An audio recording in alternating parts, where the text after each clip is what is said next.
we're gonna get going. So, since you weren't here this morning, we're finishing off what we talked about this morning. Then we'll get into the needs analysis. So, if you want to stick around, if you want to be like, oh, I'll come back in 20 minutes. I don't know. I'll just hang out. Okay, good. We won't be that much longer. Okay, so we're talking about the buyer seller. Well, first, any questions before, from what we talked about before? At lunch, did you think of any questions? All right. I'm pretty sure when I get home, we'll have a lot. You'll have them? Okay, write them down then. All right, so just a reminder that we're talking about the buyer and seller cycle. The process that people go through is they're gonna go through this percolation where they're just thinking about it, where it's going on under the surface, which is why I always like to use the percolation, is it's under the surface. They're not, if you ask them, they will tell you, we're just looking, we're just curious, and they're not lying. When they say that, they are not lying. They actually truly believe that. But they're just in a process that they're heading down, and after they have percolated, then eventually they move into this information gathering phase. In information gathering, they're doing exactly what the term says, which is they're gathering information.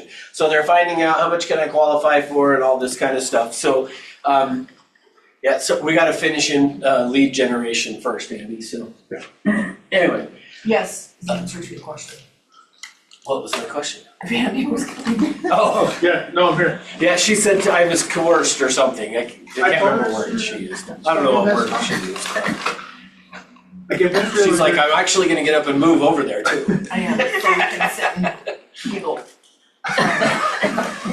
Did she say giggle? Yes. That is what I'm known for, is giggling. All right, so during information gathering, they're gathering information, but still, even within this information gathering, like they're getting closer to actually buying or selling, but they're saying it as, like if you talk to somebody who's in this process, they're still gonna say, we're just thinking about it, we're not probably gonna do anything. So you gotta remember that. Now, the last and final phase of this is what we would call the active phase. And in the active phase, I swear the blue marker I had before was better, so I'll switch. In the active phase is the spot where most agents are prospecting for. Most agents are wanting to get, and I get it, and I'm all for it, but this is the phase that most people are trying to get this from.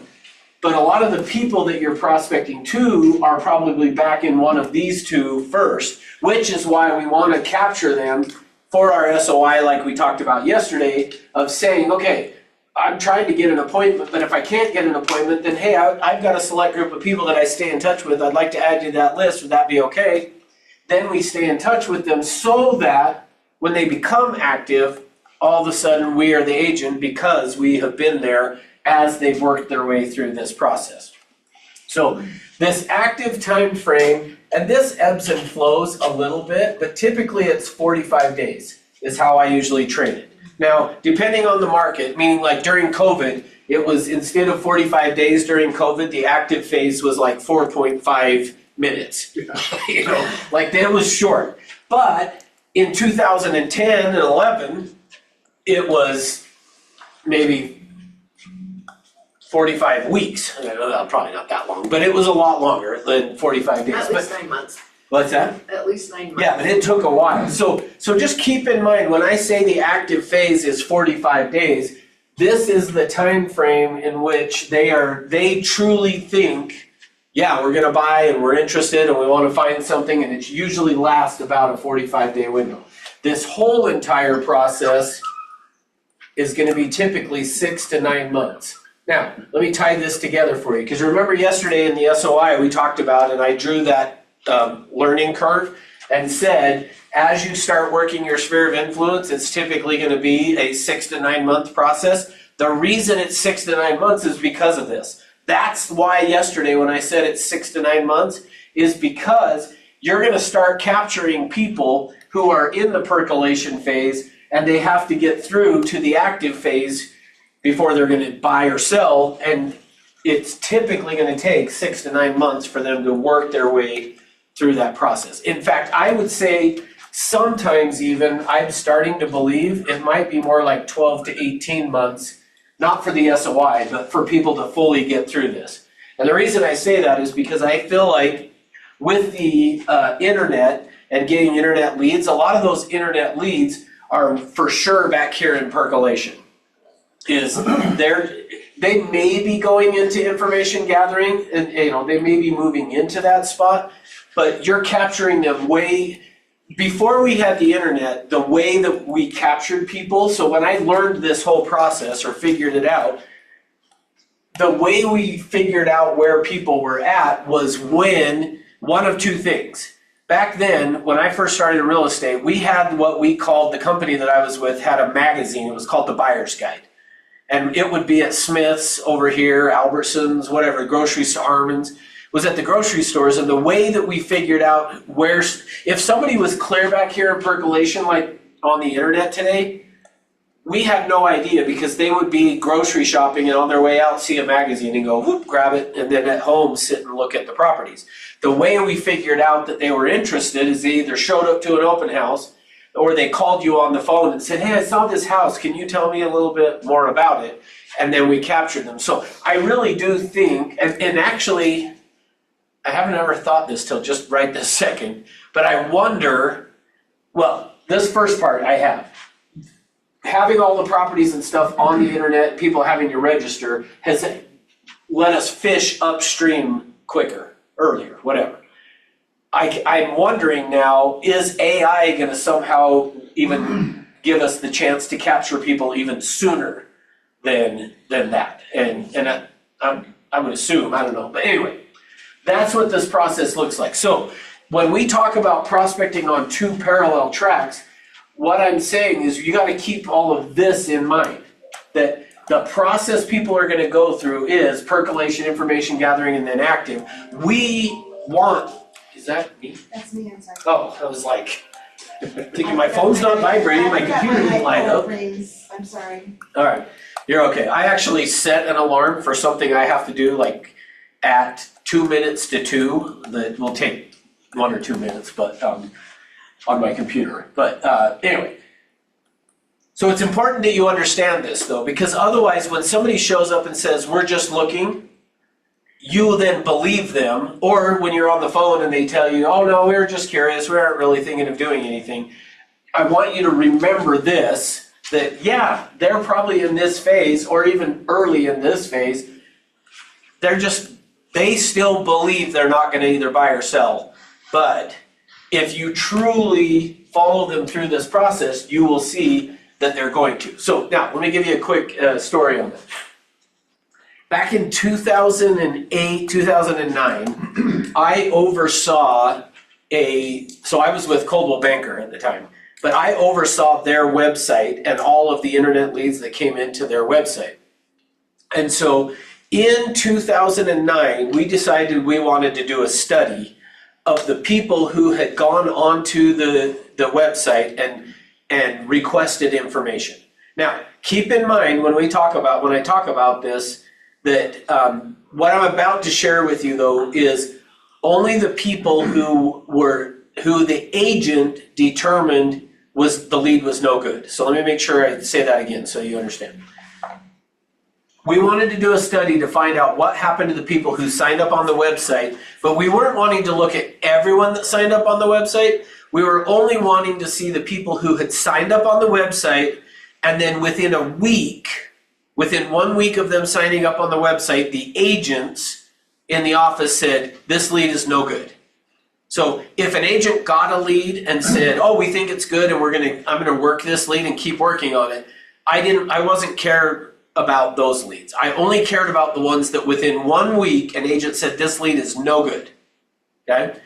So a year later, so this happened we went back, so in 2009 we went back to a year before that in 2008. We got all the leads over that year that agents had said the lead is no good within 1 week. So just so you understand what we're talking about here, is essentially what I was trying to find out is, were the people somewhere in this process, and because they were further back here, did the agents give up on them because they weren't here? Ultimately is what we were doing. So we went through these leads, all of those leads, and we called them. And now remember, I'm going to tell you the percentage, but before I tell you the percentage, remember these were the ones that agents said it's no good. This is not counting the ones that agent said, oh, this is a good lead and I'm gonna hold on to it and work it. These were only the ones that an agent within 1 week said, the lead's no good. What we found is 50% of those people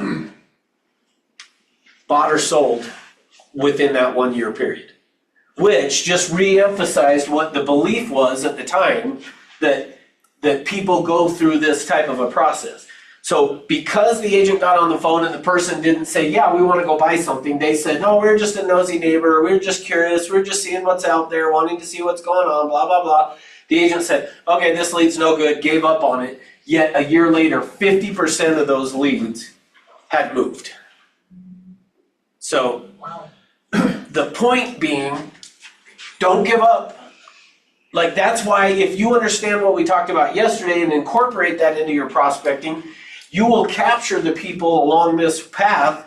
And then you just say, hey, I'm just gonna give you a call every couple of months, update you on what's going on in the market, and keep you informed. So that when they get to this spot, this is the key, is so that when they get to this spot, you are the agent of choice because you've been staying in touch with them.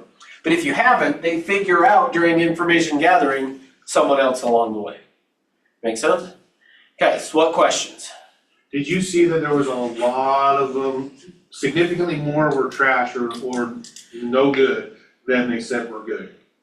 So if they had 10, one was a lead that they kept, and the other 9 we trashed. And Yeah. there's a ton, so that 50% is a lot of people. Yeah, so yes, thank you. 'Cause, yeah, did you guys understand what, it took me a second to make sure I understood what you're saying. Do you guys understand what he's saying?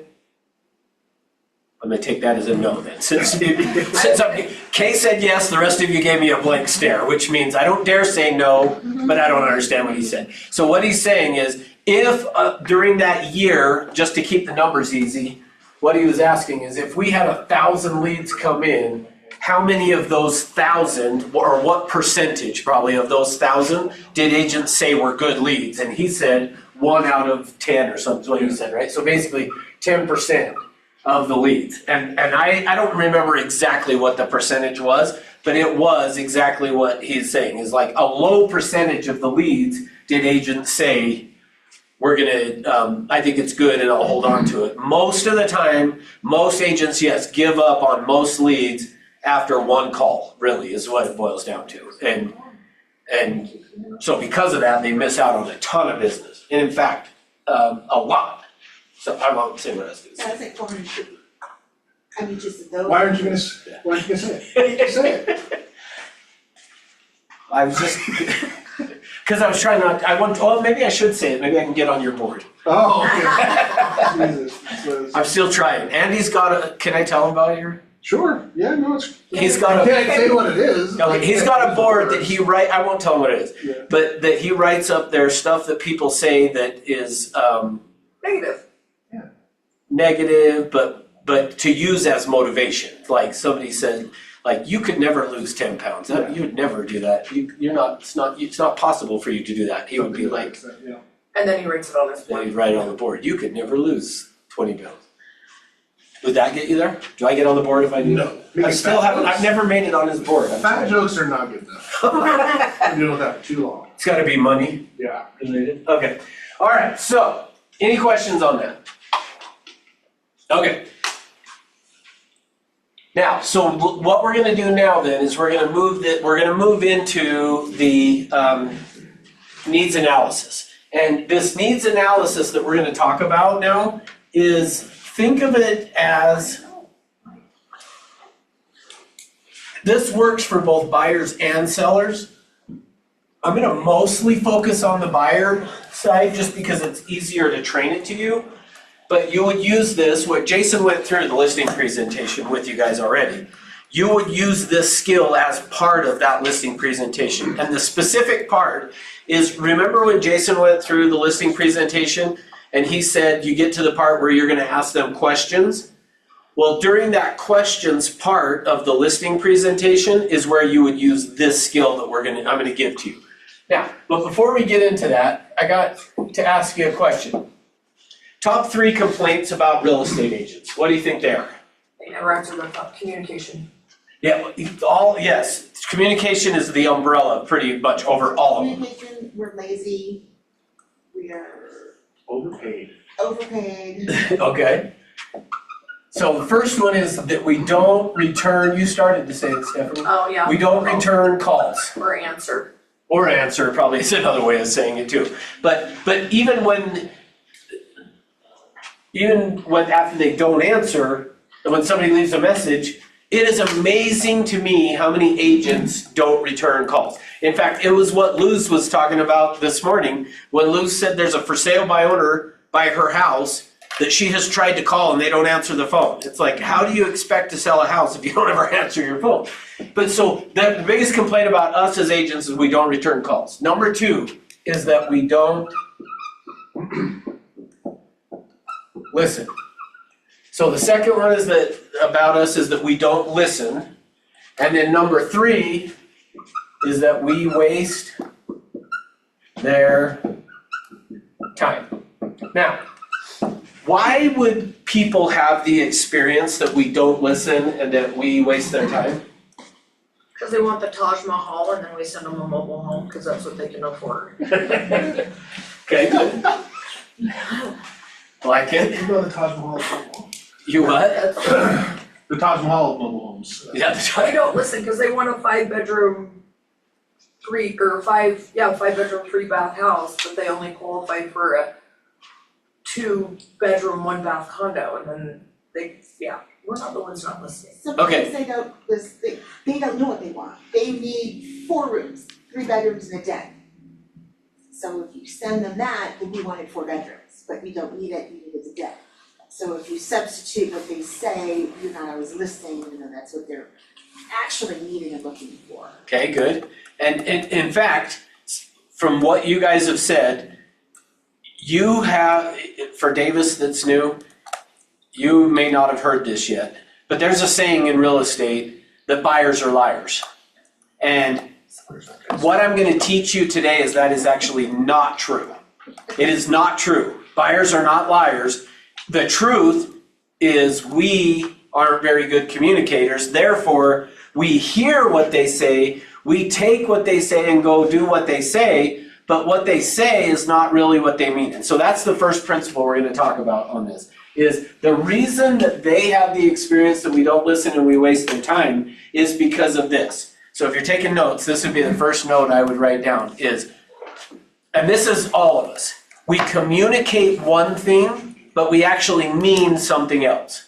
So the problem that we have of why we think buyers are liars is because we communicate, or our clients communicate, both of us, communicate one thing, but we actually mean something different than what we are saying. Okay, so let me give you an example of that. Let's say that I prospected into you, and in the process of me prospecting into you, I ended up setting an appointment with you. At that appointment, we're going to now sit down and talk about what it is that you're looking for in a home. So what would be the question, and don't answer this, but think about it for yourself. What would be the question you would ask me as your client that would help you to know what it is that I want in a home? So what is it that you would ask me as the client that would help you know what I'm looking for in a home? Now, the way that you and I have been trained to communicate is very similar to how the MLS works. Meaning, like what most agents do is they would say to the client, okay, where do you want to live? I want to be in the central part of the valley. Okay, great. You want to be in the central part of the valley, and how many bedrooms did you want to have? Or maybe we even start with, have you been pre-qualified? Yes. How much did you qualify for? $700,000. Okay, $700,000, and what part of the valley did you want to live in? I want to be in the central part of the valley. Great. How many bedrooms? 4 bedrooms. How many baths? 3 baths. How many car garage? 2 car garage. Okay, great. Let me go see what I can find. And then we go out and we go to show them houses, and then they don't buy. And then what happens is that actually, let me do it this way. Let's say that you sat down with me. You've asked me what I'm looking for in a home. And here's what I tell you. I want a home high on a hill with a view of the city lights. Now, what are you gonna then show me in terms of houses? Now, I don't need specific areas, but in general, like, you don't even have to tell me, like, very general, give me very general terms, what are you gonna show me? Homes with view. Yeah, homes high on a hill with a view of the city lights, right? That's what all of us would do. So let's say we do that, we go out now to look at a home, and we get out there and look at these houses that you have for me, and I go, yeah, I don't really like any of them. Okay, so now you're then gonna go find more houses for me to go look at. They're high on a hill with a view of the city lights. So now I then say, great, let's go look at them. We go out and look at more houses that are high on a hill with a view of the city lights. I still don't come. Well, then I call you up one day and I say, Stephanie, found the perfect house for you. Here's the address. Excellent. When can we go look at it? The best calls. So she goes to the MLS, she jumps on the MLS, pulls up the property, and it's not high on a hill with a view of the city lights. It's tucked away in a canyon surrounded by nothing but trees. So, what is it that you as an agent would be thinking in that moment? I wasted a lot of time. Yeah, I went out and showed you a bunch of houses. You told me you wanted a house high on a hill with a view of the city lights. I'm now out, you're wanting to go see one, and in your mind, you're typically probably thinking, I don't even know why I'm going to show this house to you because it doesn't match what you said you wanted. So we go look at it. We get there and I go, oh my gosh, this is exactly what I was telling you that we wanted. And then I write an offer and you go back to the office and you say, buyers are liars. He told me he wanted a home high on a hill with a view of the city lights. And then he bought one in a canyon surrounded by nothing but trees. Now, let me show you what's going on with this and why that happens. And this is why I say they're not lying, it's just we aren't very good at communicating or understanding what they're communicating. Because in their mind, you keep showing them these houses high on a hill with a view of the city lights. In their mind, they're going looking at them and they're like, no, this is not what we want. This isn't what we want. They're thinking you're wasting their time. And unfortunately, what ends up happening sometimes with this, what ends up happening is they get so frustrated because the agent just keeps showing them homes that don't work for them, that eventually they go, the only way we can fix this is to go get a different agent. So then they go find another agent and then they go buy the house in the canyon surrounded by nothing but trees. And then when the agent finds out that happened, they're like, well, duh, if you would have told me you wanted a house in a canyon by trees, I would have got it for you. So here's what happens though. Think of it this way. So the way that your brain works is 10% of who you are as a personality is conscious. 90% is unconscious, which actually, I would say this actually goes to our conversation this morning at Morning Ascent that you've been trying to figure out, why can't I change? I think this is part of why we have, for everybody, this is part of why we have such a hard time changing when we know what we should be doing and we don't and or don't. Intellectually, we know, but. Yeah, we know at this level, but changing it at this level is much harder. So here's what happens. The way you and I work, 10% of who we are is conscious. 90% of who we are is unconscious. And what has happened is, as a kid growing up, you started to make decisions. And some of the decisions that you made growing up is what people like you are going to make in terms of an income. So believe it or not, like, you put a ceiling on your income most likely when you were somewhere around the age of 6 years old, or maybe even a little earlier than that. But we then create this who we think we are. And therefore we start to then interact because of that scenario of who we think that we are, or who we think people like us are. Well, what's the proof of that, by the way, of this 90% of you is unconscious, in case any of you are like doubting me on it?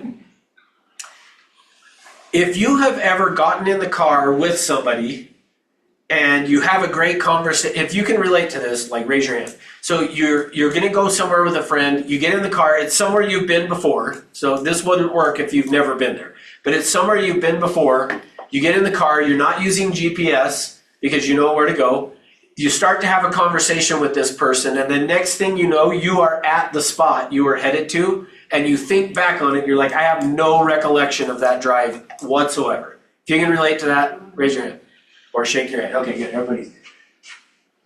How did you do it? How could you do that, have no recollection of the drive, yet you made it somehow and didn't kill yourself or anybody else? Autopilot. Yeah, basically what's happened is because you know where you're headed, you pre-programmed the brain. So like getting in the car, you told yourself, which I have done this in reverse too, where like I've gotten in the car to go somewhere, and next thing I know, I haven't made it all the way here, but I've been heading somewhere, and then all of a sudden gotten onto the freeway or something, and my wife's like, "What are you doing?" And I was like, "I'm driving to work." Like I don't know what I'm doing. So, but that's the idea: is you pre-program the brain. Here's where we're headed. You get in the car, and you can drive there and get there, and no recollection of it because 90% of who you are is unconscious. You don't have to, I mean, think about learning to ride a bike, how difficult initially that might have been, but now you could get on a bike and you don't even have, you could be on well, actually, let's stick with driving. Think about the first time you drove in a car, like, versus now, as realtors, you could be in the car, driving to go show a house, stop at Chick-fil-A, get a Chick-fil-A sandwich, be eating it, texting people, you're driving with your knee, and you got no, like, how come you can do that? Well, because 90% of who we are is unconscious. Well, unfortunately, that's how it works throughout everything that you do is so to change, I think going back, I've really been thinking a lot about it since you asked this the other day, if you can't tell. I'm very curious, I understand the what, I wanna know how. Well, I still don't know that I know the how necessarily, but I would say you gotta reprogram the brain. We gotta reprogram that is not who I am. So I would say, so I'm doing 2 trainings here, one for Andy and the rest for you guys. I appreciate it. I would say though, you gotta reprogram the brain to be like, every time you find yourself doing something that is not who you want to be or who you think you are, you gotta stop and go, hold on, that's not who I am anymore, and so I gotta rewire that part of the brain. Which, that's where Tony Robbins says you gotta scratch that's the stick your finger up your nose, yep, you got it, that's why. Yeah. That's the rewiring. Okay, now, so here's what happens. When somebody's buying a house, is the purchase, hang on, sorry. This, on the conscious part of the brain is where things are logical, they're reasonable, they're rational, okay? At the conscious part of your brain, this is where things are reasonable, rational, logical. Down in the unconscious is where things are illogical, unreasonable, irrational. Now, so emotional, let's do it that way. This is logic, this is emotion. When people buy a house, do they buy it logically or do they buy it off of emotion? So now there's going to be some logic, obviously, but 90% of it's going to be an emotional purchase. In fact, again, if you haven't heard somebody say this, you will. When you ask them what they're looking for in a home, and they will say, I don't know how to explain it, but I'll know it when I see it. Have you ever heard that, Stephanie? Have you heard that, Kay? You've been licensed long enough too. Have you heard people say that? Even when, yeah. And you've said it? Is that what you were going to say? They know it when they find it? Yeah, they say, I don't know how to tell you what it is, but I'll know it when I see it. Yeah, it's just a feeling of this is home. Correct. When they buy it. What they're saying to you is, I've got it in here, I just don't know how to bring it to the surface to tell it to you in a way that would make sense to you. Now, here's why. What they're looking for doesn't come in the logical sense of things. But here's what happens.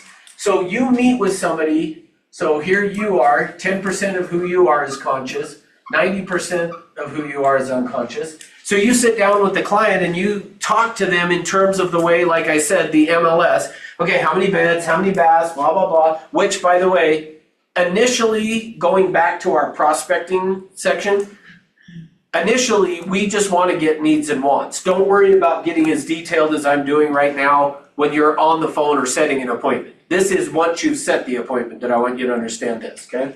So here's what happens. They know what it is they want, but they don't know how to explain it because it's going to just feel like home. They're looking for this feeling. So what happens is we ask them what it is they want. They do their best to get that to the conscious level. Then what happened is they then explain it to us in the conscious level. We hear it up here at this conscious logical level, but then we interpret what that would mean to us. So let me show you what I mean by that. So let's say that I wanted the home high on a hill with a view of the city lights. Now, you guys be the buyer, and I want to hear from everybody. You're the buyer. And you want a home high on a hill with a view of the city lights.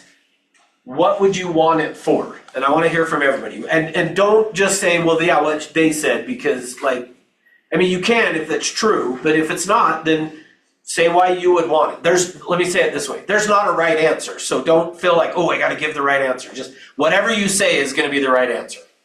So why would you want a home high on a hill with a view of the city lights? So I could bring people over and show them my cool house. Okay, and what you're gonna find I said, there's not a wrong answer, but then I'm gonna ask you some questions. But what would it be about that you would want? It would make me feel like I've made it. Okay, good. So get somebody else. Why else would you want a home high on a hill with view of the city lights? Me, because I wanna be out of the city, but still be part of it and enjoy it in a different way. Okay, and when you say enjoy it in a different way, what does that mean? Just the view, not the Okay, and what, busyness. and good, what does not the what? Not the busyness of the city. Oh, busyness, okay. So, and then what does having the view though do for you? Relaxing. Relax, okay, good, what else? Give me some other reasons. Everybody gets to participate, so, I mean, I like the sunrises or the sunsets, so if it's high on the hill, you're gonna get one of those. okay, good. And what does seeing the sunset or the sunrise do? That's my jam, I love it, Why? because it makes me feel good. Okay, good. What else?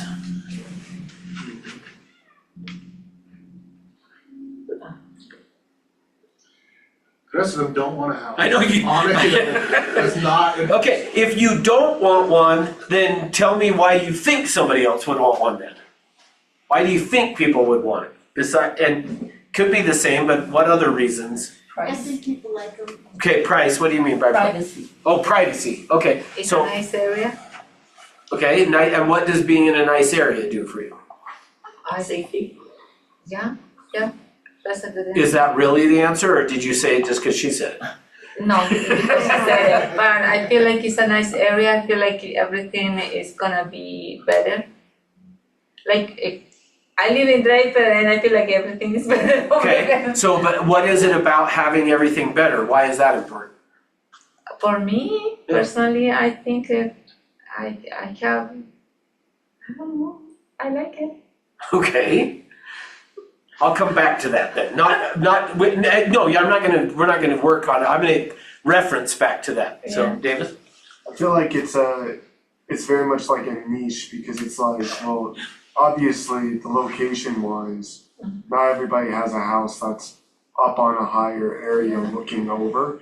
So, and usually they're priced higher because of that reason, right? And usually people, richer companies and things will build out in those specific locations and make them bigger houses and stuff. But I do think that it's because it's a niche, it's a unique thing to the property that is just a part of it. It's not like a fixture, it's just a part of the house itself. Okay, so why would that be important to you? I feel like, well, I don't know, I feel like it does give a sense of, for like people who are successful, it does give a lot of those different reasons that everybody's explaining, but I would say that probably the biggest reason would be showing success. I feel like a lot of the time it's more when you So the invite people over, it gives you more of a, like look at my cool house. Yeah, prestige. And it's gonna sell better too, because of And it's gonna sell better, is that what you Yeah. said? Okay. So notice that there's all these different reasons. Does anybody on Zoom have a different reason? Oh, somebody typed something, let's see. A different reason for the high on the hill, Ross. Yeah, why you would want a home high on a hill? I want to feel safe. Self-safety. Okay, good. Okay, so now watch this. Here's what happens. So let's say that they wanted it. So you guys gave me all these answers. But let's say that the reason they wanted it high on the hill with the view of the city lights is, and I'm just making one up now too, but let's say that it's because of their health.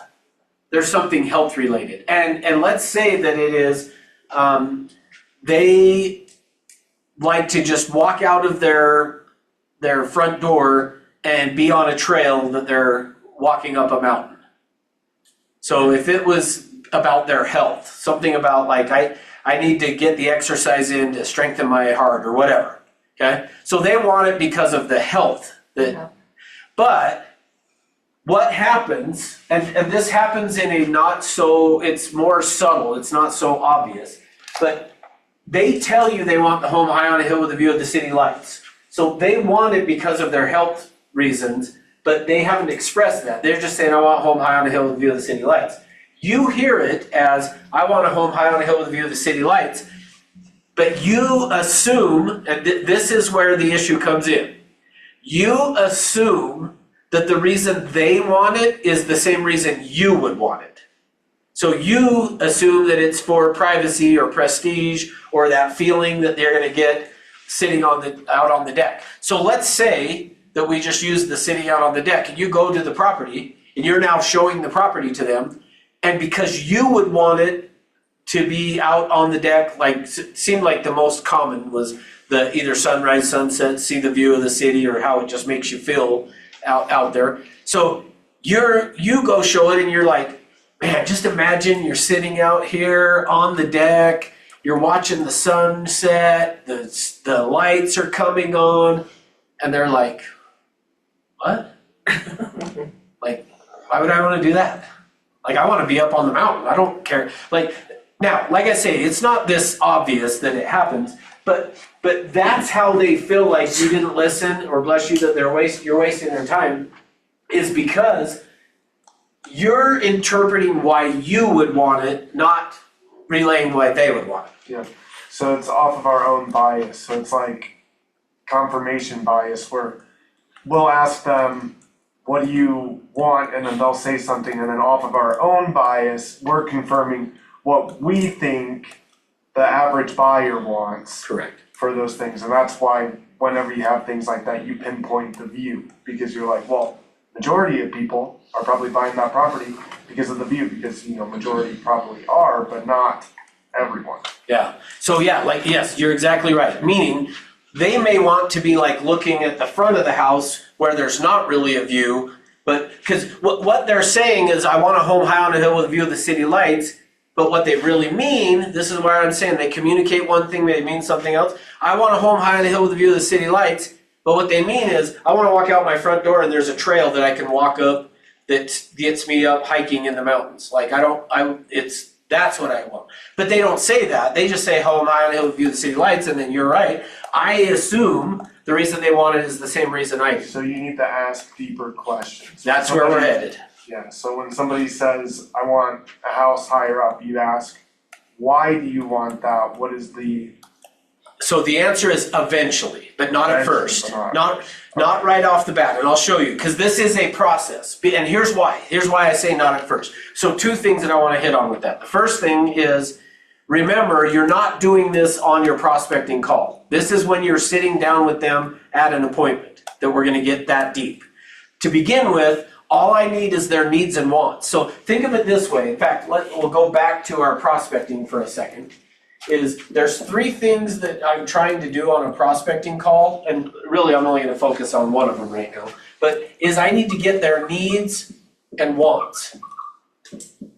Then number two is I'm going to set an appointment. So there's actually four things, but ultimately in my prospecting, I'm just trying to get needs and wants. Davis, I don't want to get to the, well, why do you want that necessarily? You can preliminarily on the phone. You could ask a little bit more like, what is it about getting an extra bedroom that's important to you? You could ask that on the phone, but don't try to go as deep as what I'm going to show you today on the phone. Don't try to do it on the phone, okay? So needs and wants, then get the appointment. Then at the appointment is when I want to now jump into doing exactly what you're saying. Now, here's why.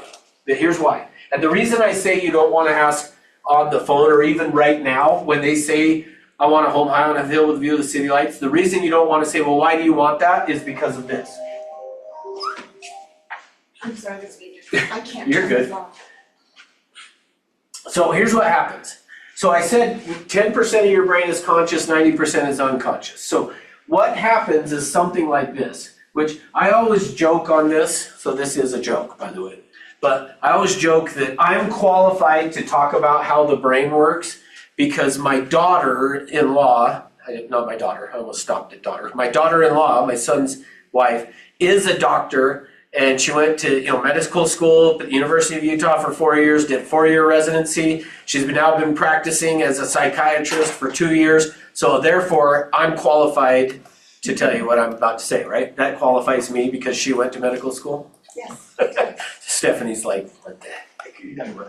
So here's what happens. So the way that the brain works, which by the way, this is not exactly how it works, but for teaching you how it works, this works the best of how to teach it, is your brain stores information in discrete locations. So meaning, what happens is when you experience something, when you have an experience, what happens is your brain takes the decisions, it takes the pictures. I just realized I did this backwards from how I usually do it, but that's okay. Or not backwards, but I swap. These two I usually switch, but it doesn't matter. It stores the pictures, the decisions, and the feelings in these different locations.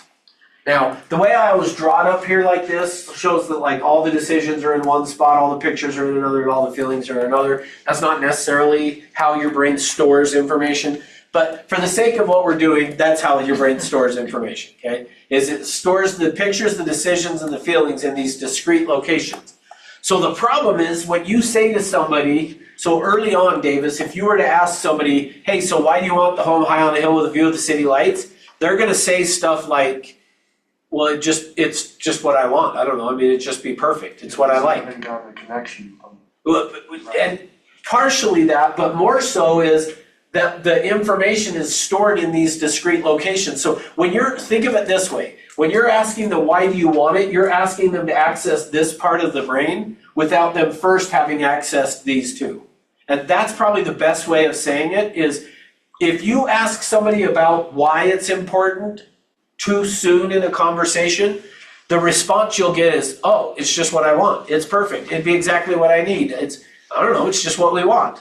Like there's not a reason. Yeah, so would that mean that even in like the beginning appointment, right, you may not even want to fully bring it up until you're showing the houses? No, you're gonna do it at the appointment. You're gonna do it at that. Yeah, just not at this. But- Think of it this way. Think of it this way.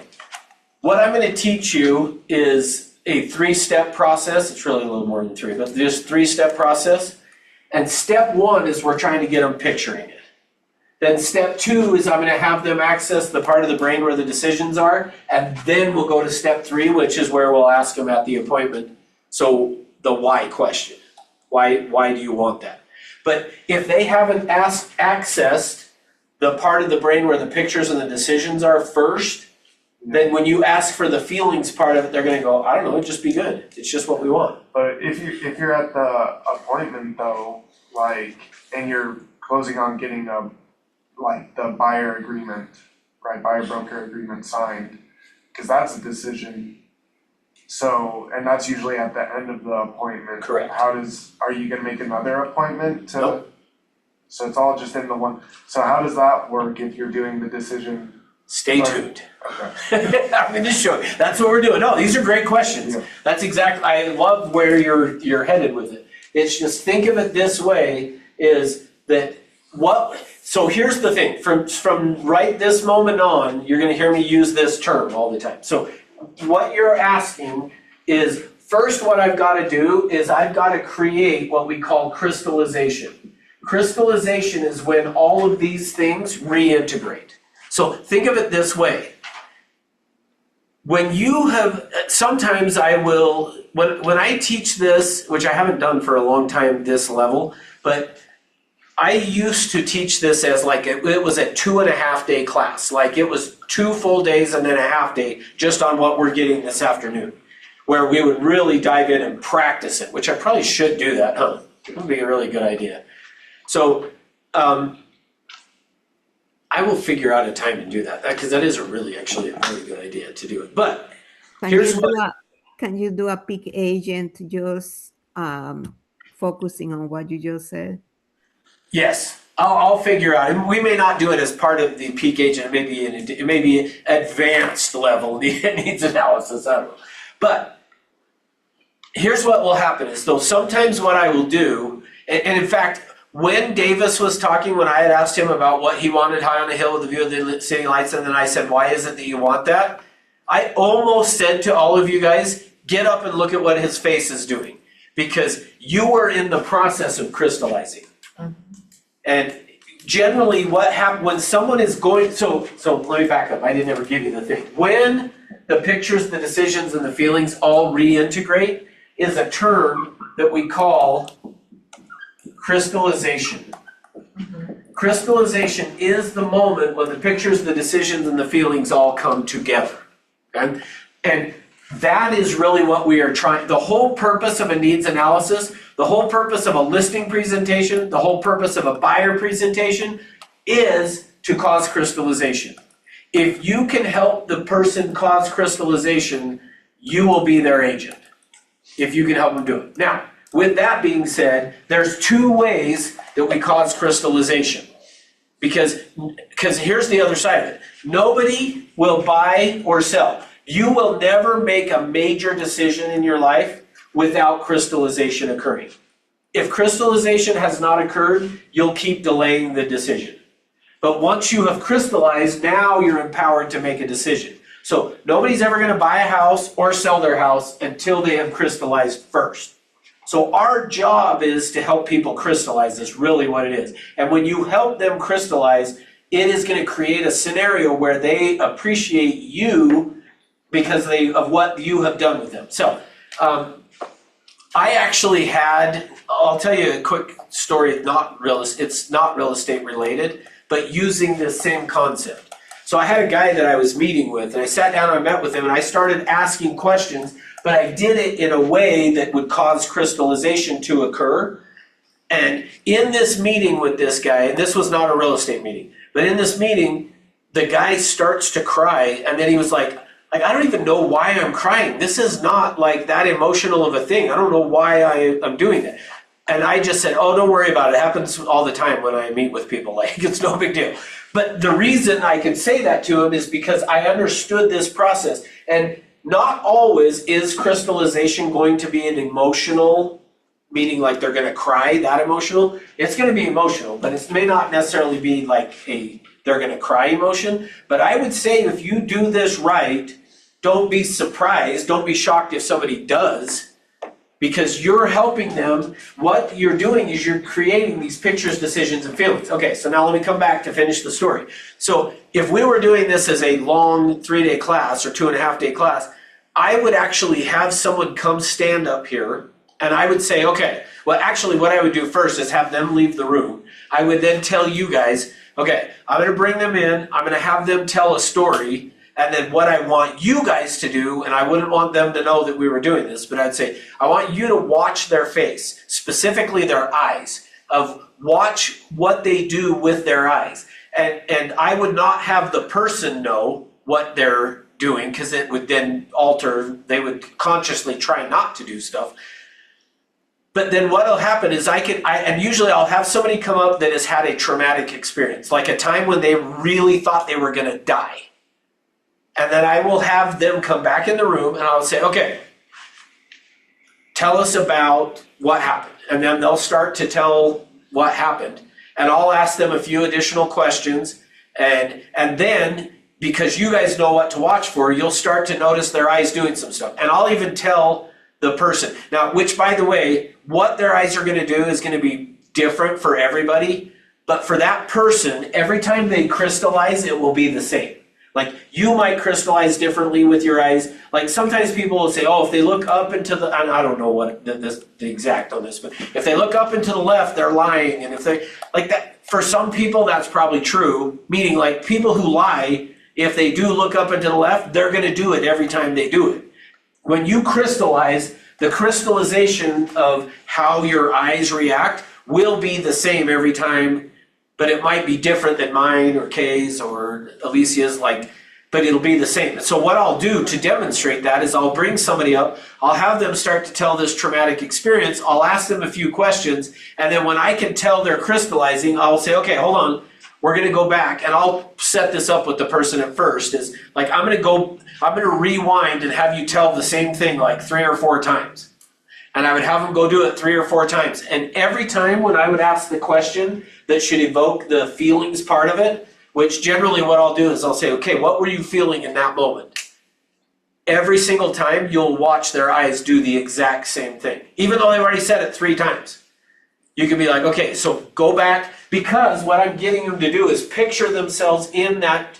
Like, I've had people tell me stories about somebody pulling a gun on them and stuff like that, and I'll have them, okay, tell me the story, where were you at, what was going on, and what, I'll paint the picture of it, or get them to paint the picture. Then I'll ask them about decisions that they made, and then I'll say, so what were you feeling in that moment? And you'll notice that their eyes will do the exact same thing. I can rewind and go, tell it again. Okay, what were you feeling? And then you'll notice their eyes do the same thing. Now, that's when I could know that crystallization has occurred. You're reintegrating the pictures, the decisions, and the feelings. And it's actually interesting because when I have people do that, and I'll ask them afterwards, so what was that like? They will say, I was feeling, standing up here telling you about it, exactly how I felt while I was there. So now, the reason I tell you all this is the reason they were feeling that way is because we got the brain to reintegrate the pictures, the decisions, and the feelings that they were having in that moment. Now, so why is that person not walking around all day, every day, feeling that same emotion? Because I could recreate it here in front of the room. I could recreate them feeling the exact same way. So how come they don't walk around all day, every day feeling that way? The answer is because your brain takes that experience and compartmentalizes it, breaks it apart so that, yes, when you piece it back together, you could feel it exactly the same that you felt that day, but without, as you're just going about your day-to-day life, it's compartmentalized all of this stuff so they don't walk around feeling it all the time. Does that make sense? Andy's questioning me, I can see it. No, there's a book I read that talks about when somebody has a traumatic experience where it relays in their brain, they've done brain scans on it, and when it's traumatic, and if they haven't been through therapy, they haven't gone through all of it, that they don't just remember it, it's in a totally different part of the brain where they literally relive that same traumatic experience. That's why it's so hard to get over trauma, is because you're not remembering it, you're reliving it like it's happening right in the moment. And I'm curious how or if that has an impact when you do get through the crystallization process and the buying process. They haven't lived it, but is it happening in the same part of it? Yeah, so, but the thought that I have had on that though, of like the people reliving it over and over, because I've thought about that a number of times, and again, the only reason I'm at all qualified is because my daughter-in-law's you were out of the room when I said that, but because my daughter-in-law's a psychiatrist. Although I've joked with Andy before of like, there are times when I love to sit down and like ask her questions and be like, okay, help me figure this out. Tell me about that. And I went to her one day and I was like, okay, help me figure this out. And she was like, if I knew the answer to that, like I could help all my patients. And I'm like, well, then what did you go to medical school for if you can't even answer that? Anyway, I didn't say that, by the way, but I did think it. But, so I think, Andy, probably part of it, like you say, the whole idea, I think, of that therapy is to help get it to break it apart. To break it apart so that it can be compartmentalized so they aren't walking around reliving it. So, anyway, my personal opinion, that's not that it's. This is like off topic, but did you see Elizabeth Smart do the crystallization when she was telling her story? I actually didn't pay that close of attention. Did you? I didn't either, but also talking to her, like how she's like, yeah, how good. Yeah, I was gonna say, that's the thing that I did notice when so for you guys that weren't here, we had Elizabeth Smart come and talk at Summit. And that is the thing that I did notice, is it's almost like she has put it as like it didn't happen to me. That happened to somebody that I know, and I'm just telling you the story about it. Is what it felt like. So I would say I didn't feel like she really crystallized on it. I think it was more of just, which is probably why I would say I didn't notice it, because it did feel like she was more telling us a story about somebody she knew that had that happen. But yeah, that was interesting. Okay. So here's the key thing. Okay, go ahead. Man, all of a sudden you guys are talkative. I love it. I just wanted to say, because I had a psychology class in high school. Oh, that's why you're liking this. Yeah. Okay. Yeah. And so, how that teacher would describe our brains was that our brains are very much like filing cabinets. And that was the best description that I heard about it. Because you essentially put everything away and then you pull it out when you're going back to recall everything. And that's why you get those same emotions, because in that filing cabinet, the emotions stay there.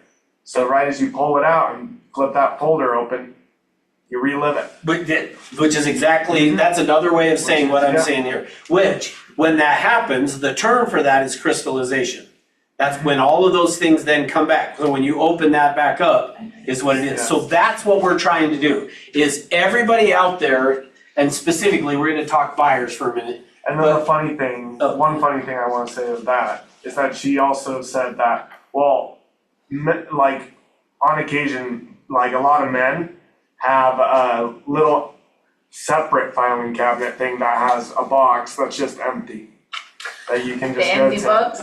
The empty box. Where you just Oh, take them yeah. That out. is true. Sitting around a fire, that's the place to be. Mhm. Yeah. Yeah, I know that about. And instead, the way that, here's how my wife We explains have that. a wire box. Hang on, I gotta, Yeah. while we're talking about this, I gotta do one thing on here. The way that my wife talks about it is, my wife always says it as that it's, if you think about a browser on your computer, my wife always, no, not spinning.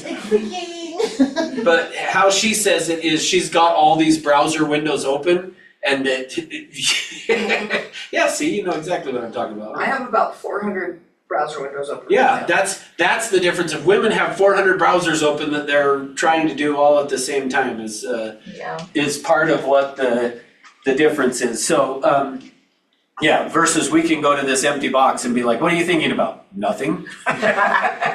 And then for women, it's like, how's that possible? You can't do that. Like, I got 5,000 things I gotta do. And my wife is funny, and maybe the rest of you women are the same way, but she'll be like, oh, I need to go move this letter E. And then she'll be like, oh, but wait, I saw this over here and I need, Oh, yeah. oh, but wait, I wanted to move this. ADHD, that's Drugs for that. Yeah, we all have that. All the women have that, yeah. See? Yes. It's like, well, what, I'll go home and be like, hey, so you said you were gonna do blah, blah, blah. Okay, so thanks for being here, guys, we're done with class for the Okay, so yeah, I'll go home and be like, hey, you said you were gonna clean the bathroom today, and she's like, well, I started to, but then I saw that I needed to organize the closet first in order to get the house cleaned. The closet first had to be organized, and then when I got in the closet, I remembered I hadn't washed the sheets from when the people came and stayed in the house. Is that what you do? Yes, Yeah, all right. So, Okay, so I do. Don't know why he's looking at me. he's always looking. Wait, He's got a man crush. Hold on. You're facing that way in front of me. How did you know I was looking at you if you didn't turn around? Because he was looking at you. I was gonna Stephanie talk, and then I saw him. Okay. you guys All right. have third eye. These guys are gonna be like, can you guys not come to? Yeah. Just kidding. Okay, so how do we cause it? So here's the thing. Your job is to try to create crystallization. Now, as a reminder, the way that crystallization works is crystallization works one of two ways. Either the first way that typically people do it. Here's the way most agents work.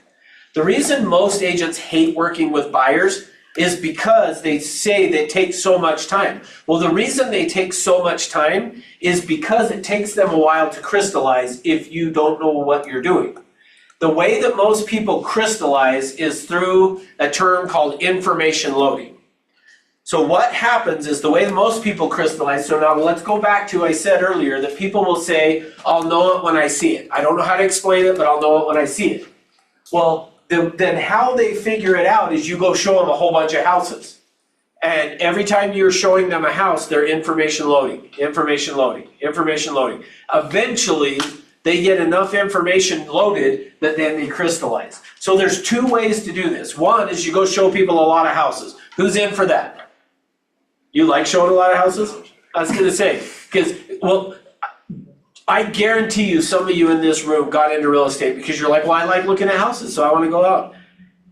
No? At first, yes, but then I was like, I don't like it. Then you found out you don't really, it's not really that fun to go look at a bunch of houses. But so that's one option, is you can do that. The other option is to go through the process that I'm gonna show you, and if you'll do that, you'll help them crystallize without having to go show a whole bunch of properties. So it's kind of what you were asking. So here's the first way we do it. The first thing we're gonna do is we're gonna use something called directives.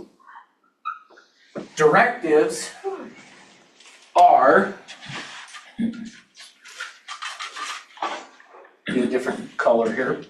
Directives are describe for me, tell me about, help me understand, or share with me. Okay? So a directive is usually going to start with describe for me. Yeah, I'll re-say them because I know you can't read them. Describe for me, tell me about, help me understand, or share with me. Okay?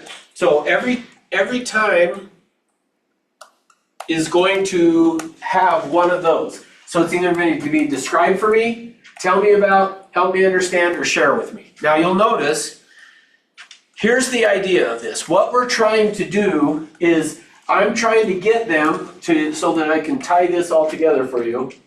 Ultimately, when I'm saying to them, describe for me your ideal home with a buyer, is I'm trying to get them to access the part of the brain where all of the pictures are stored. So I'm saying, hey, describe for me your ideal home. That's how I like to say it. When I first learned this process, I learned it as describe for me your perfect home. But I've changed it to ideal home because too many agents are like, well, what if they can't afford it? And blah, blah, blah, all that stuff. Which, if you have that thought, you can say it. But what I'm going to start with is describe for me your ideal home. Now, let me show you what the difference of that looks like. So I need somebody to come help me. Who wants to do it? Who wants to come up here? All right, come on. So What here's is going on, Elsa? just a blizzard. It's winter. It's just a blizzard. It is spring, actually. It's just trying to get us water to drink April this summer. showers, spring, May flowers. You were trying to think I of was better funny, to but say. that was the answer. Okay, so watch. So what we're gonna do? We're gonna play a game, and on the I'll be rules. serious. The rules of this. Thank you. The rules of this game are the only person that can talk is whoever's holding this, right? Ooh, good job. I was testing you.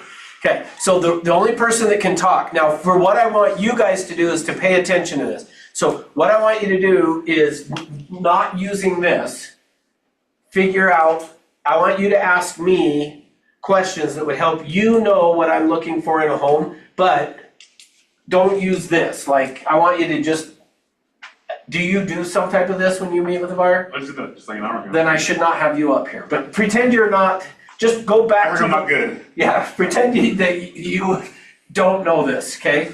And you're gonna ask me questions, and the only person that can talk is who's holding this. Russ, what are you looking for in your home that you want to buy next? 3 bedrooms, 2 baths, 2-car garage. Is there something that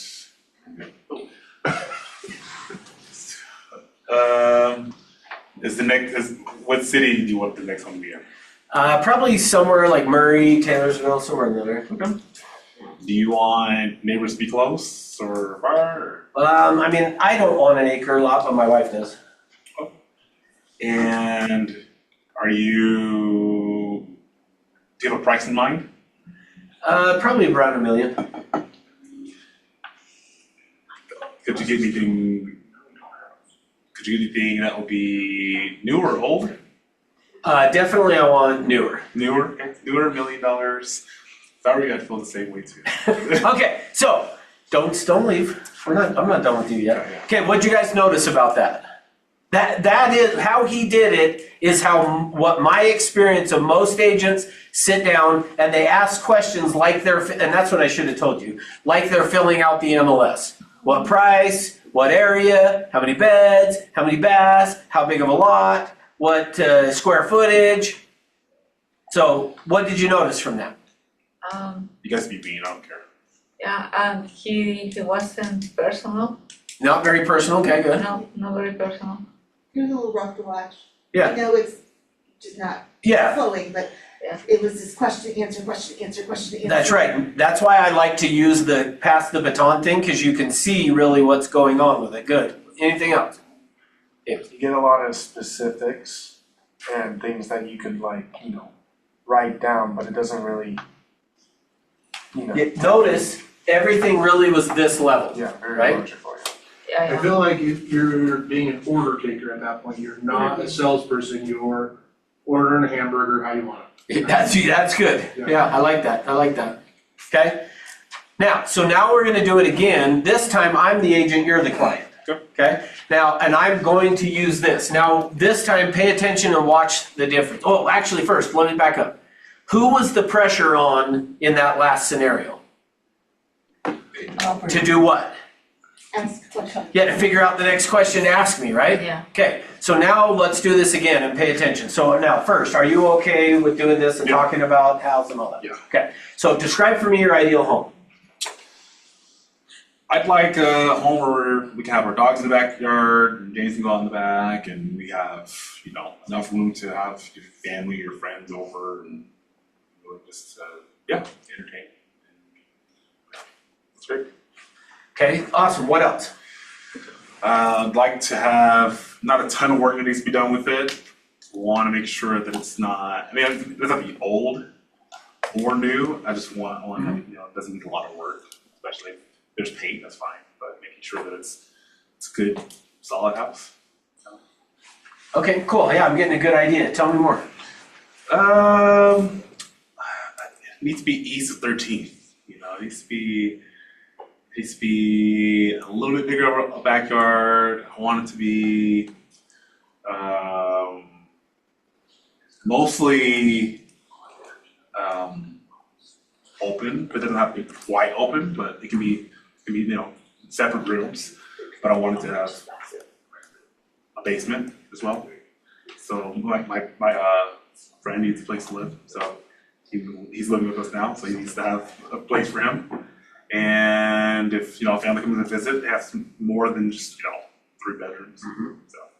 So Are they distracting you? and he's always distracted. Yeah. See, he's only listening, see? Okay, That's hey, what- you're doing a great job, I'm getting a good picture, tell me more. Oh, really? No major repairs, like I said, but making sure that we can either negotiate, get a better deal, making sure we're not just getting the most expensive home, but something that's going to be within our budget, making sure that we're not overpaying every month, and that's really it. Okay, awesome, okay, now, what's the difference? You made him talk. I have a good picture, okay, and You got a good picture because you got all the information out of him without talking. yeah, who was the pressure on? It's always on me. Okay. Yeah, it's always on me. It wasn't on me. That's the good news with this. That's what's awesome with this is it doesn't really matter what you know. All you gotta know to say is, hey, that's awesome. Tell me more. Keep going. What else? So part of this directives is we're gonna use what we call prompters. And prompters are, what else? Keep going. Tell me more. Yeah, you can sit down, thanks. Appreciate it. Give him a hand, thanks. 'Cause he likes to be clapped for, so give him a hand. I do. Would you tell the client you're doing a great job, like you told Yes. them? Yes, in fact, part of this directives, I like to say is positive feedback, so I'll just abbreviate it. PF is positive feedback. I want to be giving them positive feedback, so yes, every time they hand me the baton, I'm gonna be like, oh, hey, you're doing a great job, or, oh, I'm getting a really good picture, wow, this is really exciting, tell me more. So I want to give them some positive feedback of reinforce to them that what they're doing is good, it's right, and it's helpful. Says, what else, what, tell me more? Sorry, keep going, tell me more. Thank you. Yeah, what else? Keep going. You could do say more. That would be another one you could add there. Say more. Tell me more. Say more. Fine. So is it always better to ask, like majority of the time, ask engaging questions that are getting the client to talk more than you? Yes. As long as you start your question with one of these, you'll be fine. Okay. So you want it to be, think of it as an open-ended question. We don't want to ask, how many bedrooms? 3. How many bathrooms? 4. Like anytime you're where in the city, Taylorsville or Draper, whatever, like we want it to be more of a, hey, so tell me, describe, I always just start, think of it as we want to be as neutral as we can. See, I haven't said this yet, but is it okay if we let them buy the house they want? Davis was like, let me think about that. I'm not quite sure. I don't know. It's harder than you think, though. It is. Thank Way you. harder than you think, because I walked into some house and I'm like, I would never live here. Like, it's so hodgepodge together. And then, Yeah. Yeah. Yep. Yeah, I had a client just do that, love this house, and I was looking at it, I'm like this, that, and he's like, but then he did the inspection and this, that, and everything, yeah, canceled. I'm like, thank you. So I was right. Yeah. you were right, but you lost it. But you lost the deal. So, But you don't wanna do this in prospecting. no, not, Prospecting is getting straight to the point, getting an appointment, and that's where you then are going to be asking engaging Correct. questions. So don't ask engaging questions in prospect. well, no, I wouldn't say, don't say it that Not way. exactly like that, but like, Don't- what I mean more is keep it more brief Yes. in prospecting because you're trying to get an appointment. And then when you have the appointment, you're gonna be asking the bigger questions. Correct. Yep. The whole purpose of the prospecting is just to set an appointment. Mhm. And so when I say to somebody, I work with my clients at their pace and I just want to sit down and hear what it is you're wanting to accomplish and then I'll walk you through the process, I'm talking about doing this. Like, but I wouldn't say that to them. Hey, I'm going to sit down and ask you all these personal questions that you're going to be weirded out by. Like, I'm not going to do that. But I'm going to say, hey, just give me an idea what it is you're looking for. Oh, you know what? I might know of some properties like that. When can we get together and talk more about it? So I had an appointment with some sellers, and I think everyone wants to buy. Like, nobody wants to be sold necessarily. Correct. So on the phone, when people ask, well, what are you gonna do differently? What are you gonna do? I like say, that's very reasonable to do it. Like, let's talk about those, figure it out. Like, what do you want to see? Like that, and then even with my appointment I just had with Sandy, we were talking about the home. Like, I kind of started off with the checklist questions, but then I went to tell me more. Like, what does that look like? Let me understand. And then as I asked that question, they would answer it really fast, and I'm just like, what else? And they went off on like this. I have my notes on it went off a tangent. And she was like, I don't want the neighbors so close. I don't know. There's this one home that we found and it was this and had this and it was, and they were just spilling beans. And it was awesome to see that kind of works actually. Mm-hmm. Well, and the cool thing is, once they do that, it creates a huge amount of rapport with them. Like, because then you've helped them discover that. Does that make sense? Okay. Especially if you took notes on it. Yeah. They feel listened. Yeah, which, by the way, I'm gonna give you here in a little bit, I'm gonna give you a paper to use to keep notes, just not yet. So my first process that I'm gonna take them through is I'm just gathering information, which by the way, if you guys noticed with Aubrey when he was up here, at first he was a little more role-playing, but then at one point when I pointed to my eyes, if you watched, he actually really did start to access the part of see what's happening is when they're accessing the parts of the brain where this is stored, that's why their eyes usually start to go, Yeah. is they're accessing the part of the brain. And he started to do that. Did you see when I pointed to my eyes? Yeah. No, I didn't know if you noticed or not. I did, But but I was picturing my house.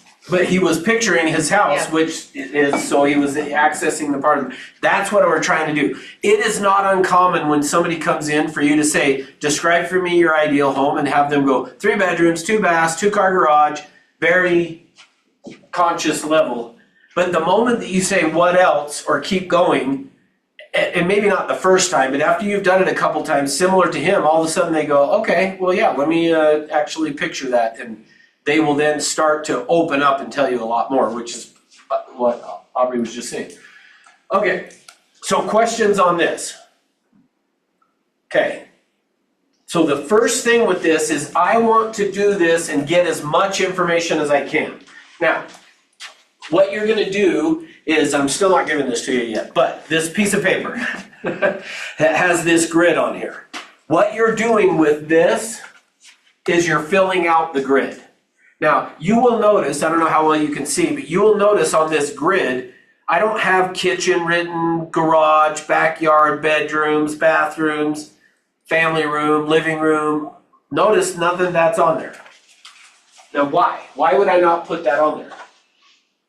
Cause you're just an order taker. And You're describing their home and their importance they put to each of those categories. yeah, you're letting them tell you rather than, because here's the thing. Did Aubrey ever mention the kitchen? No. So, but here's the problem. Remember what I said, is it okay if you let them buy the house they want? And you guys kind of all snickered a little bit at it. The reason I say that though is because if the kitchen is important to you and they don't ever say anything about the kitchen, you're going to say, well, what about the kitchen? Well, what if they don't care about the kitchen? If they don't care about the kitchen and you say, what about the kitchen? What are they going to tell you? I don't care. Well, no. Oh, yeah. They might say, I don't care. But more times than not, they're going to tell you something about the kitchen. They'll make something up, problem. I've noticed that they'll try to make something up just to make it, oh, it must be important.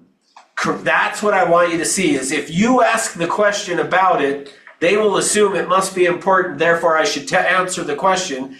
But the problem is, if it's not important to them, but it is to you, guess what you're going to talk about when you go show the houses? Kitchen. The kitchen, because you love kitchens, and they're going to be going, why in the heck do they keep talking about the kitchen? I don't care about the kitchen. I want to hire Aubrey now. Yeah, I want to go hire Aubrey So, or Andy. Okay, so what I'm going to do then, so let me make sure you guys understand this, is I'm going to get rid of this, and hopefully you got the prompters. I'm getting rid of them for now. what was the last one? I can not read that. Probably tell me more, say more, keep going. What else? No, that's the direct promises. What else? What Say else? more. Keep going, say more, Keep tell me going. more. Okay, so I keep going. Okay, keep going. Keep going. Okay, so here's what we're doing then. So picture this, so I've got this grid here, that piece of paper, which I've got my grid like this. So what I'm gonna do is I'm gonna say, describe for me your ideal home. They then start to describe it. Whatever feature they describe, I'm gonna write in this first box. So if he starts talking about, what was the first thing, you talked about backyard, I think, first, right? So he talked about the backyard. Now, you can create your own shorthand. So like I might do B.Y. So that's backyard for me. It doesn't matter if anybody else can read it, if you can read it. So as long as you know what it says. So for me, he would have said backyard. Anything he says about the backyard, I'm gonna put in that box. If he talked about the garage, I would write up here garage, and then I'm gonna write everything he says about the garage. If he talked about the basement, then I'm gonna put basement there. If he talked about family room, that's gonna go in this one. Like, it doesn't matter. You can go this way, diagonal, whatever makes sense to you, do it that way. Now, what I'm gonna do though is, and I didn't point this out to you guys, but I would have kept saying to Aubrey, hey, you're doing great, what else? Oh man, this is really cool, tell me more. Until he said, that's really probably about it. Once they say that's about it, or I can't think of anything else, I don't know what else to tell you, that's when I know that I'm done, sort of, using the directives, okay? So now, what I'm gonna do though, before I go on to step 2, because remember, step 2 is about the decisions here. So before I go to step 2 though, I'm gonna look at my grid and I'm gonna notice, oh, I got a bunch of information about the backyard and I got a bunch of information about the garage, but I don't have much information about the family room or the basement. So before I move on to step 2, I'm gonna come back to this and I'm gonna say, so Aubrey, you mentioned the basement, tell me more about the basement. So you'll notice, I'm just gonna use another directive. Tell me more about the basement. Either make something up or say it's not important, I don't really care. Just have a bathroom, it's kind of has to be its own little area. Yeah, that's really making sure that, that's open and clean. Okay, what else? So notice, I'm just gonna use a prompter, what else? My buddy's gonna be living in it, so making sure that it's livable, that has lights, and it's not like a cold, dry basement, but has carpet at least, and closed doors, so, yeah, that's it. So as soon as he says that's it, then I'm gonna be like, okay, so I would have taken notes on that. Then I'd be like, okay, you also mentioned the family room, tell me more about family room. Same thing, he's either gonna go, doesn't matter, we just gotta have one, or he's gonna tell me some detail in which I'll write it down. So once I've done that, now I've filled the grid, go ahead. You go into that deeper before you get the important ones? Only if they only mentioned it. If they mention it and didn't say anything else about it, like if I looked at it and I'm like, well, he said something about a basement, but not really much, I'm just gonna give him a chance. Okay. By saying, hey, you mentioned the basement, tell me more about that. And if he would have said, it doesn't really matter. I mean, what I took from what he said is I don't really care about the basement, it just needs to be a place my buddy can live so that he's not in the rest of the house or whatever. So I'm just getting a little bit more information that way. So Ross, question. Once you work with the paper, with the grid, the information you put in there, then you use the prompters taking the information from what you wrote. Is that what you're doing? No, the prompters are just to get them to tell me more to fill the grid. Oh, okay. Yes. Then number 2, once we've done that, then what's gonna happen is I'm gonna move over here to number 2. And on the way from directives to that, so once we've filled out the grid, on the way to number 2, I'm gonna have him rank those. So I would have said, so Aubrey, of everything we've talked about, what are the 2 or the 3 most important things?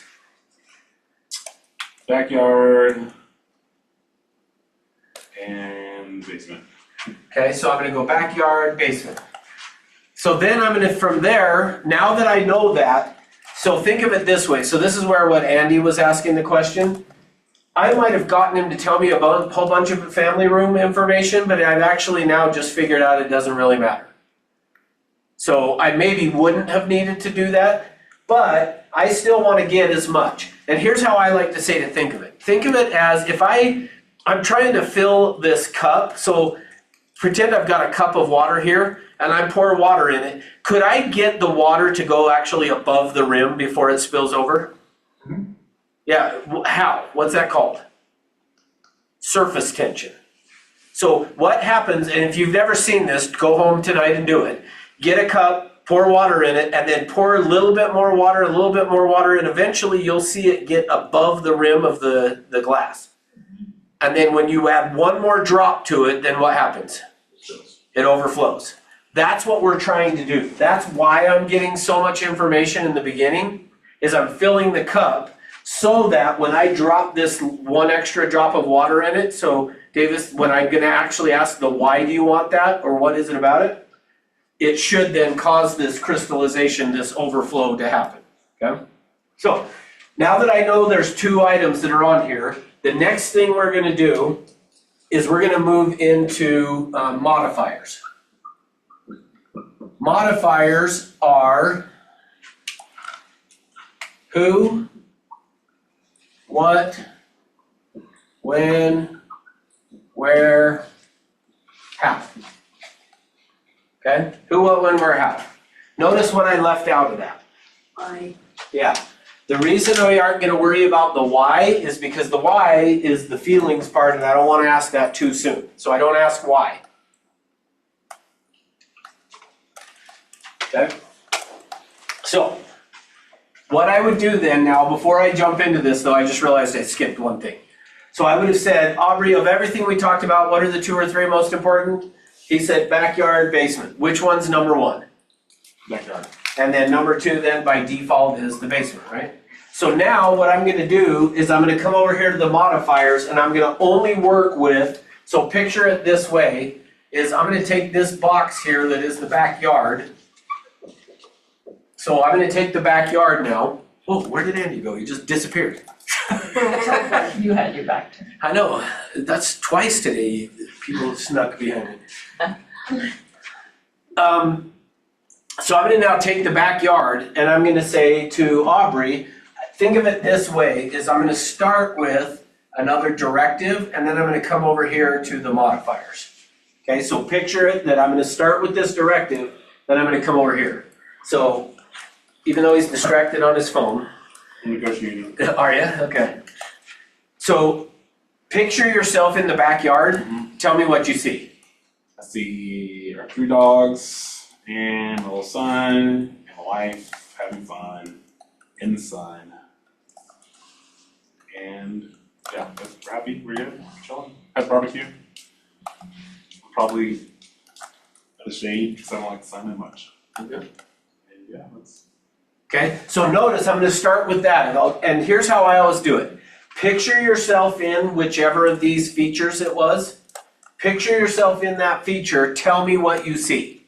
So I'm getting them again to just make sure they've accessed the part of the brain where the pictures are by even just giving them that directive. A picture yourself there, tell me what you see. Then what's gonna happen is he now tells me that. Now I'm gonna move over to these. So you guys help me out. Actually, should we take a break? Yes. Or you want to not take a break? Well, actually, we got some momentum. We don't want to stop this momentum. Well, I'm good to keep going. You guys got to tell me. Okay, you got to promise me when somebody's ready for a break that you'll say, "Can we take a break?" Then? Okay, who wants a break? Raise your hand. Who doesn't want? Apparently you. I just need bathroom break, that's it. Okay, take a break. We break. All right, 5 minutes. 5 minutes. There's no such thing, but we'll try it. Okay. There's 5 realtor minutes. I know. Yeah, 5 realtor minutes. They've already Okay, passed. so at 2:33 Here we we're go. starting. 2:33. So I'm gonna go. So Ross, before you go, No, I get a pee. What? in the modifiers, I'm missing one. Can you please read them again? Yes, as soon as I come back. Oh, okay.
Are you guys taking a break? Huh? You guys taking a break? I'm escaped from the outside. Yeah, that's true. I'm out there now, so. That is true. It's crazy, we haven't had much snow. Huh? We haven't had much snow. I know, and then we have all of that in today. I know. I know, all winter, we didn't have any snow. Well, we had a little bit, but not much. Like, I remember when I was a kid, we used to have like blizzards and stuff all the So time. you're from here? Yeah. Yep, I've always lived in Utah. I've never lived in another state. Have you visited another state? Yeah, I have visited quite a few states. I've also been out of the country. Cause I went on a mission for 6 months to Chile, Santiago. Chile. Chile, I'm from Chile. You're from Chile? Yeah. What part? Santiago? You're from Santiago? Yeah. Are you like, what part in Santiago? Are you like more southern? I was from, I don't know if you, I'm not good with southern and northern. I was in the center, You were in the more central. more center, 'Cause but then I was a little bit more southern Santiago. southern, what We area? could try, I don't know if this does heat or only cold. But I like it cold, so. when I'm Do you training. remember the city? It was Well, such when I'm it training. was like a year ago. I don't like, I hate the so- cold. A year ago? When I'm Yeah, it was training, a I year prefer ago, it to so be it's on the been a colder while. side I though. like it. Okay, But I was there long enough Keeps you to guys kinda awake, start to keeps me with understand energy. yeah. Spanish pretty good, but But talking, do you Yeah. remember any You can't fall Spanish? asleep. I have not kept up with it very Yeah, well. but we speak really but fast when over I- there. When yes, and you speak Spanish very informally Oh, yeah, compared to like, yeah. My mom, Como estáis? she went on a mission to Argentina for 2 years and she's like really good with Spanish, but in Argentina they speak very formal. Yeah. And So in with, Chile they speak. and with oatmeal in their mouth. Just kidding. No, we speak really fast and really informally. See, that was why I couldn't understand you. This morning I almost said, más despacio, por favor. So you do speak Spanish? Un poquito. Poquito. Now, Claro que there's, sí. it's funny, Yeah, claro que sí. missionaries Claro. there on in Chile, we were like, this is the redneck Spanish. Like, this is Yeah. this is the, but Yeah. it was fun. I mean, like, there were a couple people that, you know, there were some people that would speak more clear than others. There's some people who like speak it so fast and like Yeah. kind of slurred that you're just Yeah. like, I have no idea what you're saying. Hey, that's what happens to people in Alabama too, right, Aubrey? I bet the older people speak better than the You can younger speak people, Alabama. right? What's that It's one easier show to where they understand hunt the older crocodiles people. and they have subtitles Yeah, for the I guy? Oh, yeah, I no. would say that's Like the yeah, Crocodile more of the King or younger something, people, they isn't kind it? of speak Ah, more. it It's is. something, I know what you're talking about. Yeah. Yeah, you can't understand that's them true. either in English. Yeah, but they're really nice people over They there. are really nice. Yeah. And when I was there was a lot of Venezuelans. There were Oh, a lot of yeah, they are Venezuelans and a lot of- immigrating a lot over of there, yeah. Asians as Yes. well. And they Alright. speak like a form of French, I think. Yeah. We're gonna get started. Great. Yeah. Okay, so Luz asked the question. Luz, I really just waited in case anybody else needed the question, but she asked on the modifiers what it says: who, what, when, where, how. Does that answer you for you, Luz? Watch, she's not actually back yet. Yes, thank you. Now I'm right here. I didn't even leave. Oh, okay. Okay, good. Thank you. I was meeting the how. Thank you. De nada. Okay, so see, I'm just gonna start. Before this class is done, I will be speaking only Spanish. How's that? Just Qué bueno. Yeah. Okay, so on the modifiers. Now, so I asked Aubrey, so picture yourself in there, tell me what you see. He's told me what he sees. Now what I'm gonna do is I'm gonna ask some modifiers. On these modifiers, I need to ask somewhere between 5 and 7 modifiers. So questions that start with who, what, when, where, how. So you guys help me, and Aubrey, are you okay participating? Yes. Even though you're negotiating an offer at the same time? Are you negotiating an offer? Yes. Okay, A previous offer that's trying to come back. trying to come back to life. Okay, so what questions, based on what he said, so in fact, let's back up and do it again. So I'm just saying, picture yourself in the backyard, tell me what you see. Now, before he answers, I want you guys paying attention to what questions would you want to ask him based on what he says that are who, what, when, where, how. Okay? So picture yourself in the backyard, tell me what you see. Okay. My family, my dogs, my son, my wife, myself, barbecue, shade, bald head. I see, yeah, grass,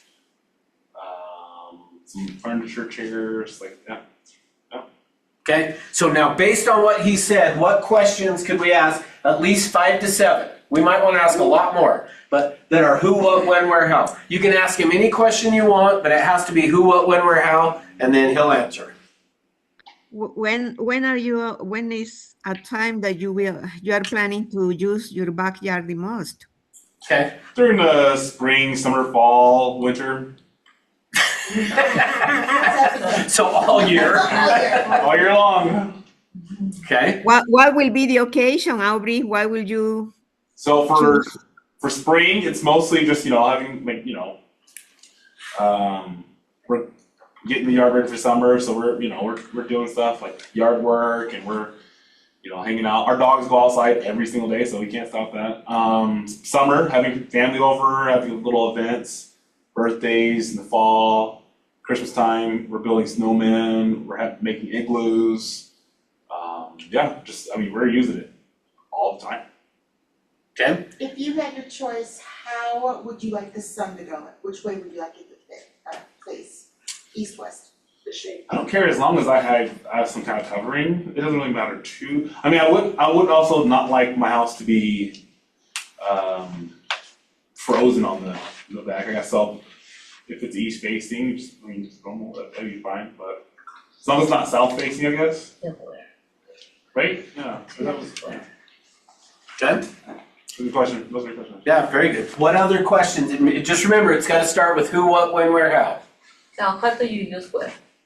How would you use where? Where do you want Where do you to want your live? backyard? Where do you want your yard? Yeah, you might, I'm not saying you have to use every one of these. You could ask 5 to 7 of any variation. So yeah, you might not ask a where. Yeah. In essence, Kay did ask the where by Yeah. saying which way do you want it to face is Yeah. kind of the where. Oh, Where. yeah. So what else?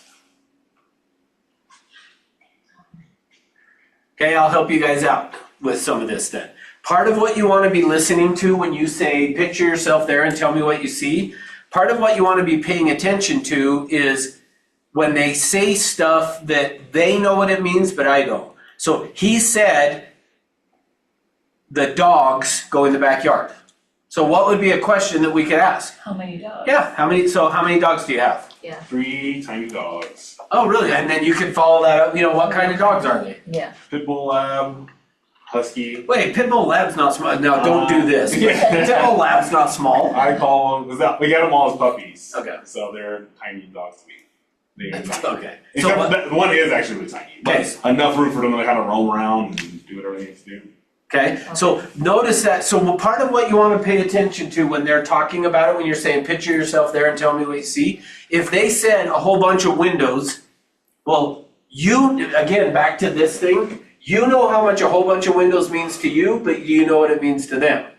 So you want to ask, so you mentioned a whole bunch of windows, how many is a whole bunch of windows? And you know what they might say? Like, you say a whole bunch of windows to me, this is what I picture. But they might go, oh, 2. And now you're like, oh, okay. Or they say really big. Like, I'll give you one quick story that I had a lady. She said, I want a big kitchen. So to me, a big kitchen's like the size of this room would be a big kitchen.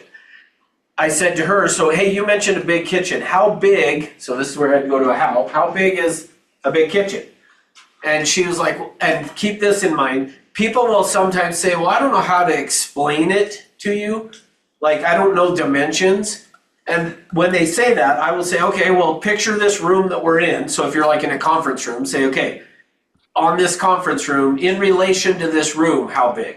And so we were in a pretty big conference room, and I said, okay, well, how big compared to this room? And she, no lie, she said a big kitchen would be like that. Now, when you guys look at that, does that look like a big kitchen? No. So I said, so in relation to this room, and she was like, yeah, it'd be like this. And I was like, oh. And she said, yeah, where we're at right now is like the kitchen is only wide enough that you either are at the stove or you're at the sink. You couldn't have one person washing dishes while the other person is cooking. So it just needs to be big enough that one person can be cooking while somebody else is doing either helping cook or doing dishes or something. Which I'm like, oh, okay, well, I didn't say this, but I'm like, that's not a big kitchen. Like, so, now, but again, just to me, but to her, it was a big kitchen. So that's why we do this, because otherwise, if you don't ask those questions of when they say a lot, big, tons of light, like those types of things, you got to find out from them what it means down here, not interpret it as what it means to you. Because otherwise, you go out and try to find the house that has a really big kitchen, and when I go try to find this one with a big kitchen, she walks in and it's this side. Now, granted, that's probably not going to be the case, a price range for a kitchen like this versus this. But if I go in and get a really big, she's like, whoa, I don't want that big of a kitchen. Or what happens is you go in and you talk about it in terms of why you would want it, and then they go, I don't know what you're talking about, that's not what it is for me, okay? All right, can you think of any other questions that we would ask him then, based on what he said in the backyard? Because he did say a big backyard, or big enough, I can't remember how you said it.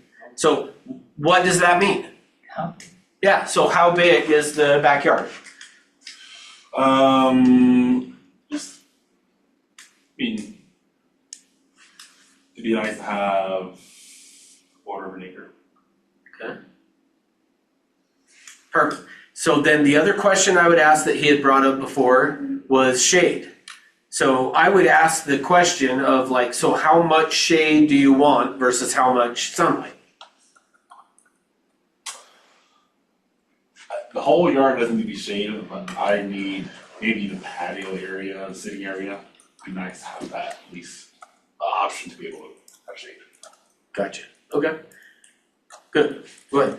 So, how many people are going to be living in your house? How many people in your family? You mentioned a buddy. Well, so hang on though real quick. Well, go ahead, then Yeah. I may stop you, but keep going. Keep going. Because you mentioned that you might have a buddy living with you as well. How important is? So don't answer that. I'm his attorney. Don't answer that question. Here's why. Okay. What the reason I'm saying, good question, Yeah. excellent question, just not yet. Not yet. Okay. Because right now, we're only talking about the backyard. So his buddy doesn't matter living with him in the backyard. You could ask and should ask, and maybe this is kind of where you were going, but I would ask, you mentioned having people over. How many people do you have over? Is that kind of where you were headed or no?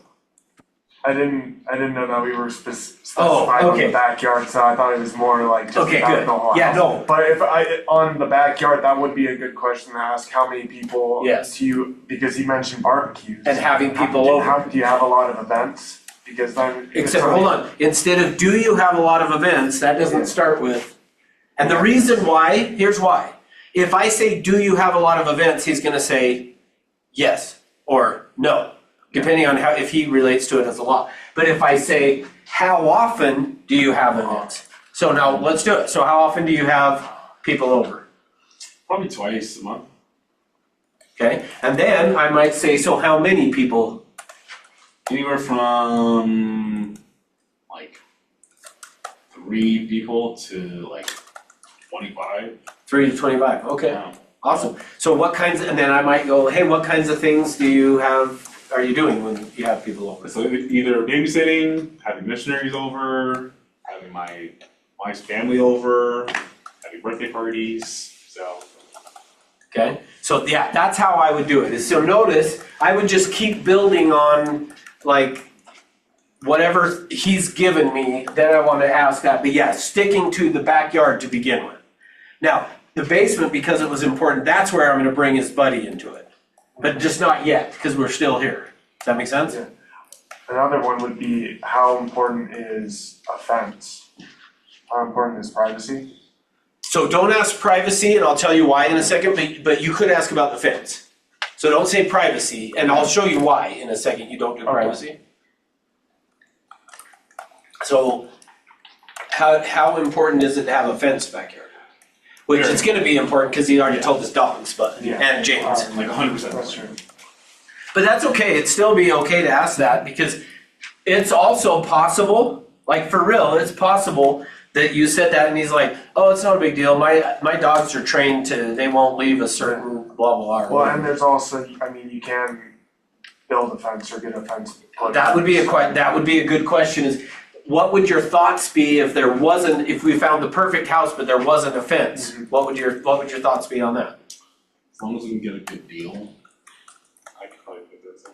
So that is a good question, because now I've opened up the possibility of other houses potentially, so good. All right, we good on modifiers?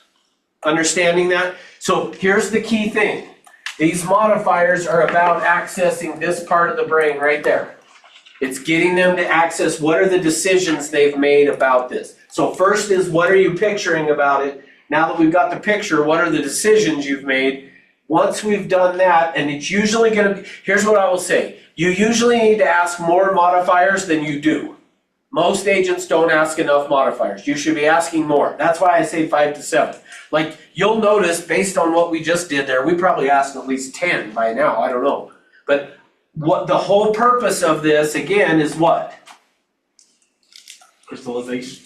Good job. It's to cause crystallization. And the way we're gonna do it is we gotta get them to access the part of the brain where the pictures are and the decisions. And that's what we are doing by asking all of this. So now that I've asked all these questions, then I can come down here to number 3, which number 3 is what I call the tag.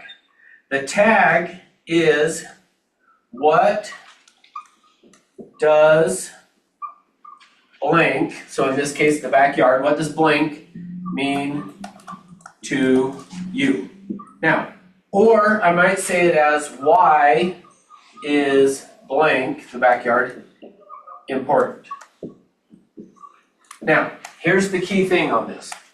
Remember earlier, Davis, that I said to you, you don't want to ask the why too early, because if you do, you're going to get, oh, you cannot Okay. leave. I'll Right? leave my stuff there. I'll be right back. Does So, somebody wanna pretend to be Aubrey? I know, somebody's going to have to I'll pretend to be, okay, you can pretend to be Aubrey. I'm not bald enough. You're not bald enough. Okay, so here's what's gonna happen then, is what I'm gonna do is, now that we've gotten all these modifiers, I'm gonna come over to this and I'm gonna say to Aubrey, okay, I've got a really good picture of your backyard.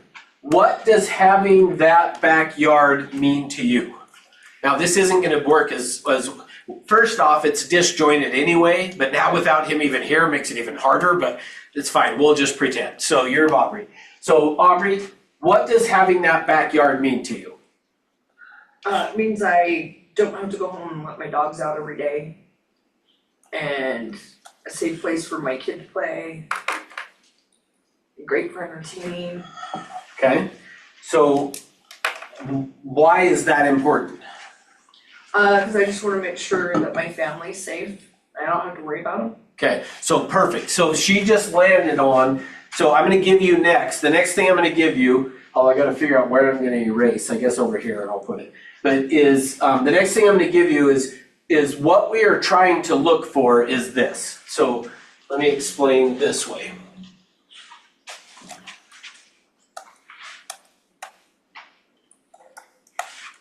So the next piece of this, of what I'm trying to do, is we're trying to get this crystallization to occur, right? Well, what happens is this. People show up and they tell you about the features of the house. But they're not gonna buy a feature. They're not buying the feature. What they're buying is the benefit of that feature. And what I have found is there's 15 benefit words that what we're looking for. So when I say to them, what does having that backyard mean to you, or why is having that backyard like that important to you, what I'm looking for them to do is to either say one of these 15 benefit words or to describe one of those. They may not exactly say the word, but to say something that helps me understand that is what they're describing. Now, let me tell you why this is important. The whole reason that this is really, really important is because of this. Features have a price tag. Benefits don't. Meaning, you can find the benefit that they're looking for in every price range. It is the benefit they're looking for is available in every single price range. Even though they may be describing something to us, they may be describing something to us that feels like the feature, and that's what they want is the feature. So in fact, let me tie this together for you. At the start of the class after lunch when I said, I want a home high on a hill with a view of the city lights, that's a feature. But I bought a home that was in a canyon surrounded by nothing but trees. Still featured. That's still a feature, But what would have been the benefit of that? So that's the key, is what was the benefit I was looking for? Now, if what you were wanted was the home high on a hill with a view of the city lights so you could go sit out on the porch and just kind of have the end of your day of like, oh, I can relax. Could you do that in a property that is in a canyon surrounded by nothing but trees? Go out and sit on the porch and listen to the stream and some squirrels running around or whatever? Like, if that works for them, if that's what it's gonna create for them, then so they don't want the feature. They want the benefit that that feature provides. So again, let's go back to Andy saying that he wanted it because it would be the prestige, it would be the way it made him feel, because having people come over and feel like he made it, which really is more esteem. So we'll just write that one up here. Prestige or esteem, that's one of the benefit words, which they're two sides of the same coin, prestige and esteem. So if they're saying they want a home high on a hill with a view of the city lights, but then they went and bought one in a canyon, we would say buyers are liars, but in reality, they bought what it is they wanted because it's the benefit that they want. They don't want the feature. It's the benefit that that feature provides to them. So if they can get that in a different feature, they'll buy it. So that's where we as agents say buyers are liars, but it's not true because they bought what they wanted, which is the benefit. It's just they bought it in a different feature, but the feature still provided the benefit. Is that clear for everyone? Okay. So when I say to them, what does having blank mean to you? And she said, I want to know that the dog's safe, the kid's safe, all that kind of stuff is safe. That could be one of the benefit words, which is safety. But more likely, for me, what it really is it's this benefit word, which is security. Security is, think of security as being peace of mind. Okay? So security is giving her the peace of mind. It's creating that peace of mind. So, meaning, knowing that the dogs can't run off and get hit by a car, knowing that the kid's not going to disappear and get hit by a car, is physical safety for them, but for him, her, it's security. It's the peace of mind knowing that they are not going to do that. Does that make sense? So when I say to somebody, so what does having that feature, whichever one it is, in this case backyard, what does it mean to you? I'm looking for them to either say one of these 15 benefit words, or I'm looking for them to describe it enough that I can say, oh, okay, so really what you're looking for is the security, which that's where she was saying, I just don't want to have to worry about them doing that. Well, that gives you peace of mind that they can go out in the yard and play and you don't have to worry about it. Make sense? Okay, so let's go through the rest of the benefit words that are up here. So the next one that I would say, which we kind of talked about, so for me, when somebody's talking about being able to go sit on the porch and just kind of decompress for the day, that is comfort. And think of comfort as not necessarily comfortable. It's not, I mean, it could be comfortable, but comfort is, think of it like creature comfort. It's like kind of the dog that just goes and then doesn't move for, like they're totally comfortable on the couch or whatever. That's what comfort is. Comfort is creature comfort. It's not, might be comfortable, but it doesn't necessarily the same thing as comfortable, but it's comfort. That feeling is comfort, okay? Next one. B-I-E-N-C-E, convenience. If I scribble it enough, you can't tell that I spell it wrong. Right? So, convenience. Convenience is about ease of use, okay? So, when I was saying to you, somebody that's saying, I want the home high on a hill with a view of the city lights, and if their reason for wanting the home high on the hill with the view of the city lights is I want to just walk out my door and be on a trail, that could be helped, which is another one of the benefit words. It could be helped because it could be like somebody wanting a pool or something. It's like I had a heart attack and I got to go in the pool. Or I want a one-level home because I have bad knees and I can't go up and down the stairs. That would be helped. The person wanting the home high on a hill with a view of the city lights because they want to just walk out their front door and they're on a trail could be about convenience. So I will tell you, for me personally, convenience is one of my big things, which if you remember the story I told you at the start of this about how going out and sitting in traffic and being like, if I move, it's gonna be east of Bangerter Highway. It was because of the convenience. I want the convenience of just getting to work and home quickly. So, and with where my house is now, the thing that I loved when I first built it, because I was not training in real estate full-time, I was full-time still selling real estate. I loved it because I felt like the access that I had to 215 and I-15 from my house was so convenient. Like if somebody wanted to see a house, I could be anywhere in Salt Lake Valley within 20 minutes at that time to show a house. So that's what I wanted, was the convenience of it, okay? Next benefit word is recreation. Recreation is about just what recreation sounds like. It's about going and having fun, whatever. So that's another one of my benefit words for my house that I wanted. So a quick example on that is, when I first learned this process, when somebody trained me on it and they took me through it and they said, describe for me your ideal home. So this is, I'm tying two things together for you right now. One is the feature part of it, that it's not about the feature, it's the benefit.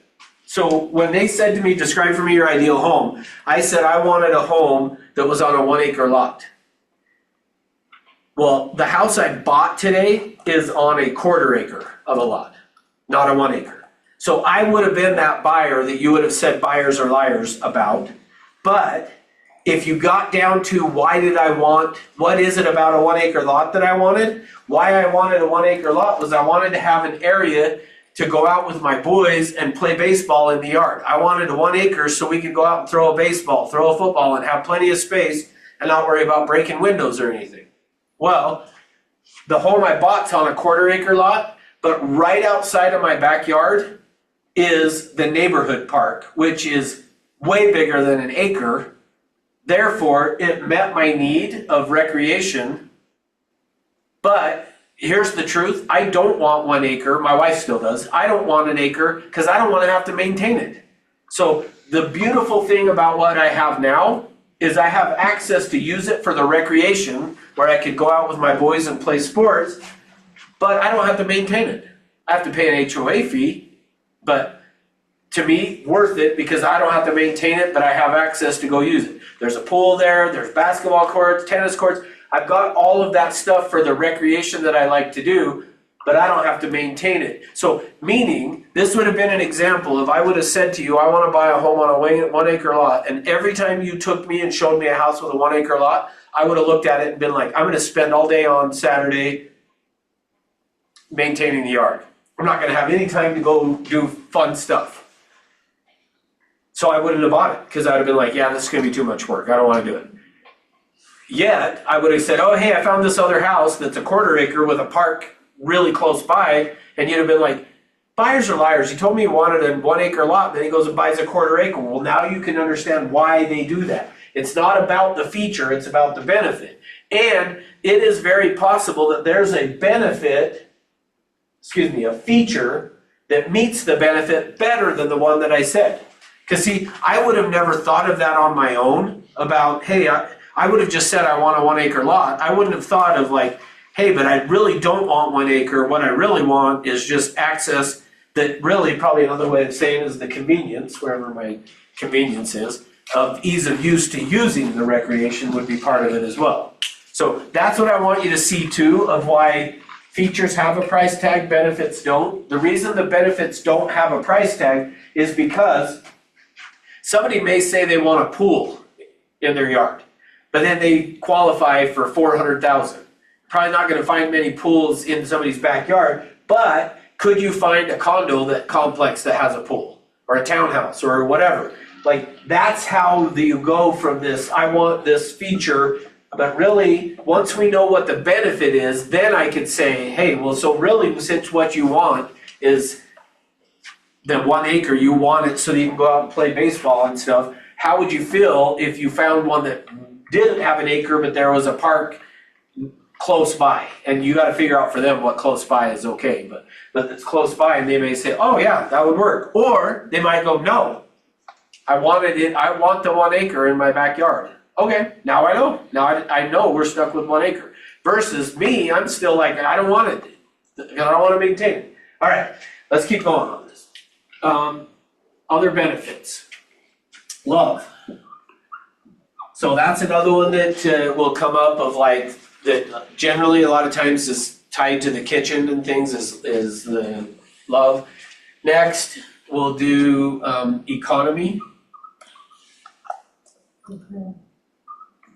Economy is about saving money. So somebody that's saying, hey, I want a high efficient furnace, triple pane windows, like all this stuff is about economy and saving money. I want to be able to have something economical to save money. Value is about making money. So if they're saying like, I'm only going to be here for, well, I'll give you an example I had with that. So early, when I first got my real estate license, my sister, which actually, Can you heat up those pancakes? it depends, do you have syrup? Yes, I do. Come over. I'm going to mute you. Unless you mute yourself. Yes. Someone's eating pancakes. I know, someone's eating pancakes. All right. Now I don't even know where I was at. And the Are you? pancakes. Yeah, now I'm hungry. I want pancakes. Had something to do with value. I know, what did it have to do with that? Oh, my sister. So, and I think she still sort of does this, but she worked up at the University of Utah and she worked with all the residents so people that had just finished medical school and were coming to the University of Utah to do their residency.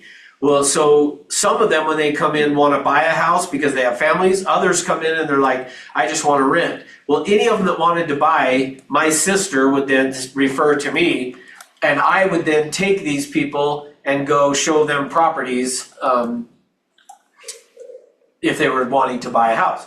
Well, that was an example of them. Is for them, a lot of times it was like, hey, I'm going to be here for 4 years. I want to get a property that when it comes time to sell it, I can make some money off of it. So part of what they were looking for was value. The other thing that they always wanted was convenience. It needed to be within so many minutes of the hospital because they were going to spend so much time there. So I would have a lot of times with those people when I take them through the process, it was about, I got to be so far from the hospital. So even my daughter-in-law, I told you she did medical school up at the University of Utah. Her residency was 2 years at the University of Utah, 2 years in Pocatello, Idaho. And so for her, when they bought, my son and her bought, they bought a condo right over here just off of 9th East because she needed to be within X minutes of, I don't remember, 10 minutes of the hospital or whatever. So that's the other idea of that. But so value is about making money. All right, keep going. Next, we will do aesthetics. So the aesthetics of it is going to be like when somebody's worried about the aesthetics of the house, they're talking about it in terms of like crown molding, chair rail. The best one I ever had where it was clearly about aesthetics was I asked the person, so what does having that mean to you? And they were like, oh, just if you can get a house that has those doorknobs that have etching on them, like, I'm like, okay, when somebody's talking about doorknobs with etching on it, it's about the aesthetics and how it looks, okay? Next. Is anybody numbering these, by the way? I think that's 11. You're on 12. Okay. I might have to cheat, we'll see. But self-actualization. Self-actualization is, this one's pretty rare that it comes up, but from time to time it will come up. Self-actualization is about kind of like I've achieved everything or I'm doing exactly what I want in life. Like, so for them it's getting this property where they could be doing artwork or something. It's like, oh, well, are you an artist yourself? No, I just do it for fun. It's just, when I'm doing that, like I feel like I'm at one with the universe. That's probably the way to say self-actualization. They feel like they're doing something that is their purpose, is probably another way of saying it. Accomplishments? Say that again? Is that attached to accomplishments? Yes, yeah, I was gonna say it's attached to accomplishments, but more so from the standpoint of kind of like I've accomplished all this success, now I'm doing what I want to do. It's about me achieving my purpose, if that makes sense. All right, let's see. Good health, comfort, convenience, safety, security, privacy. Next one, privacy. So that one was one that when I asked about why you wanted the How Am I on the Hill with view of the city lights, Alicia said privacy. Privacy is about exactly that, of just kind of having something where they can have nobody looking in the backyard or whatever, yeah?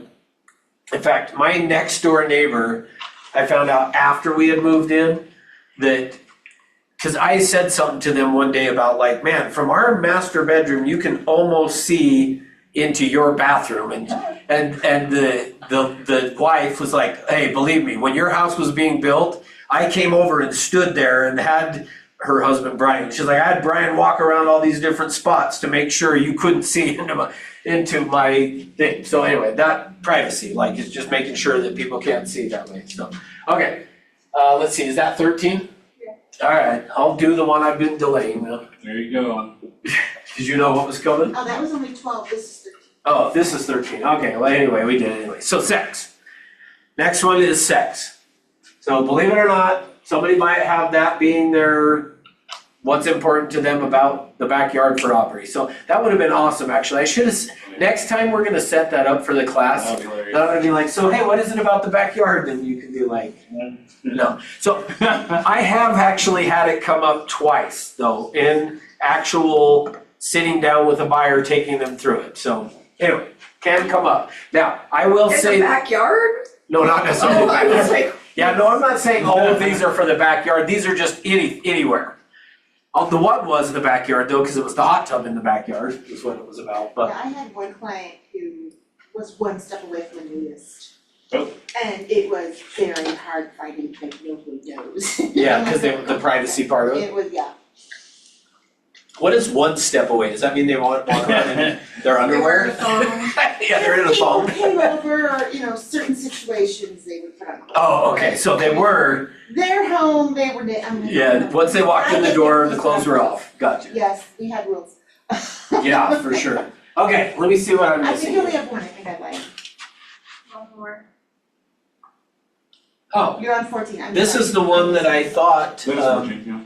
That is 14? Yeah. I was gonna say, that makes more sense. Okay, this is where I thought, well, actually, let's find out.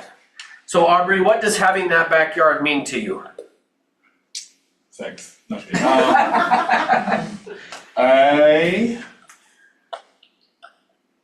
I believe it means having If you guys could see him right now, his eyes went straight up, then they went right down. having a sense of freedom, maybe for us to roam around and do the things we want to do whenever we want to do it, I guess, and not be, because we were in a townhome before, that sucked. Yeah. So having that space, having that more room was just awesome. And why would that be important? My family be happy. Okay, so what is it about your family being happy that's important to you? What? I'll be successful and I'll be, and I think it goes more than that. I think just giving them the sense of, I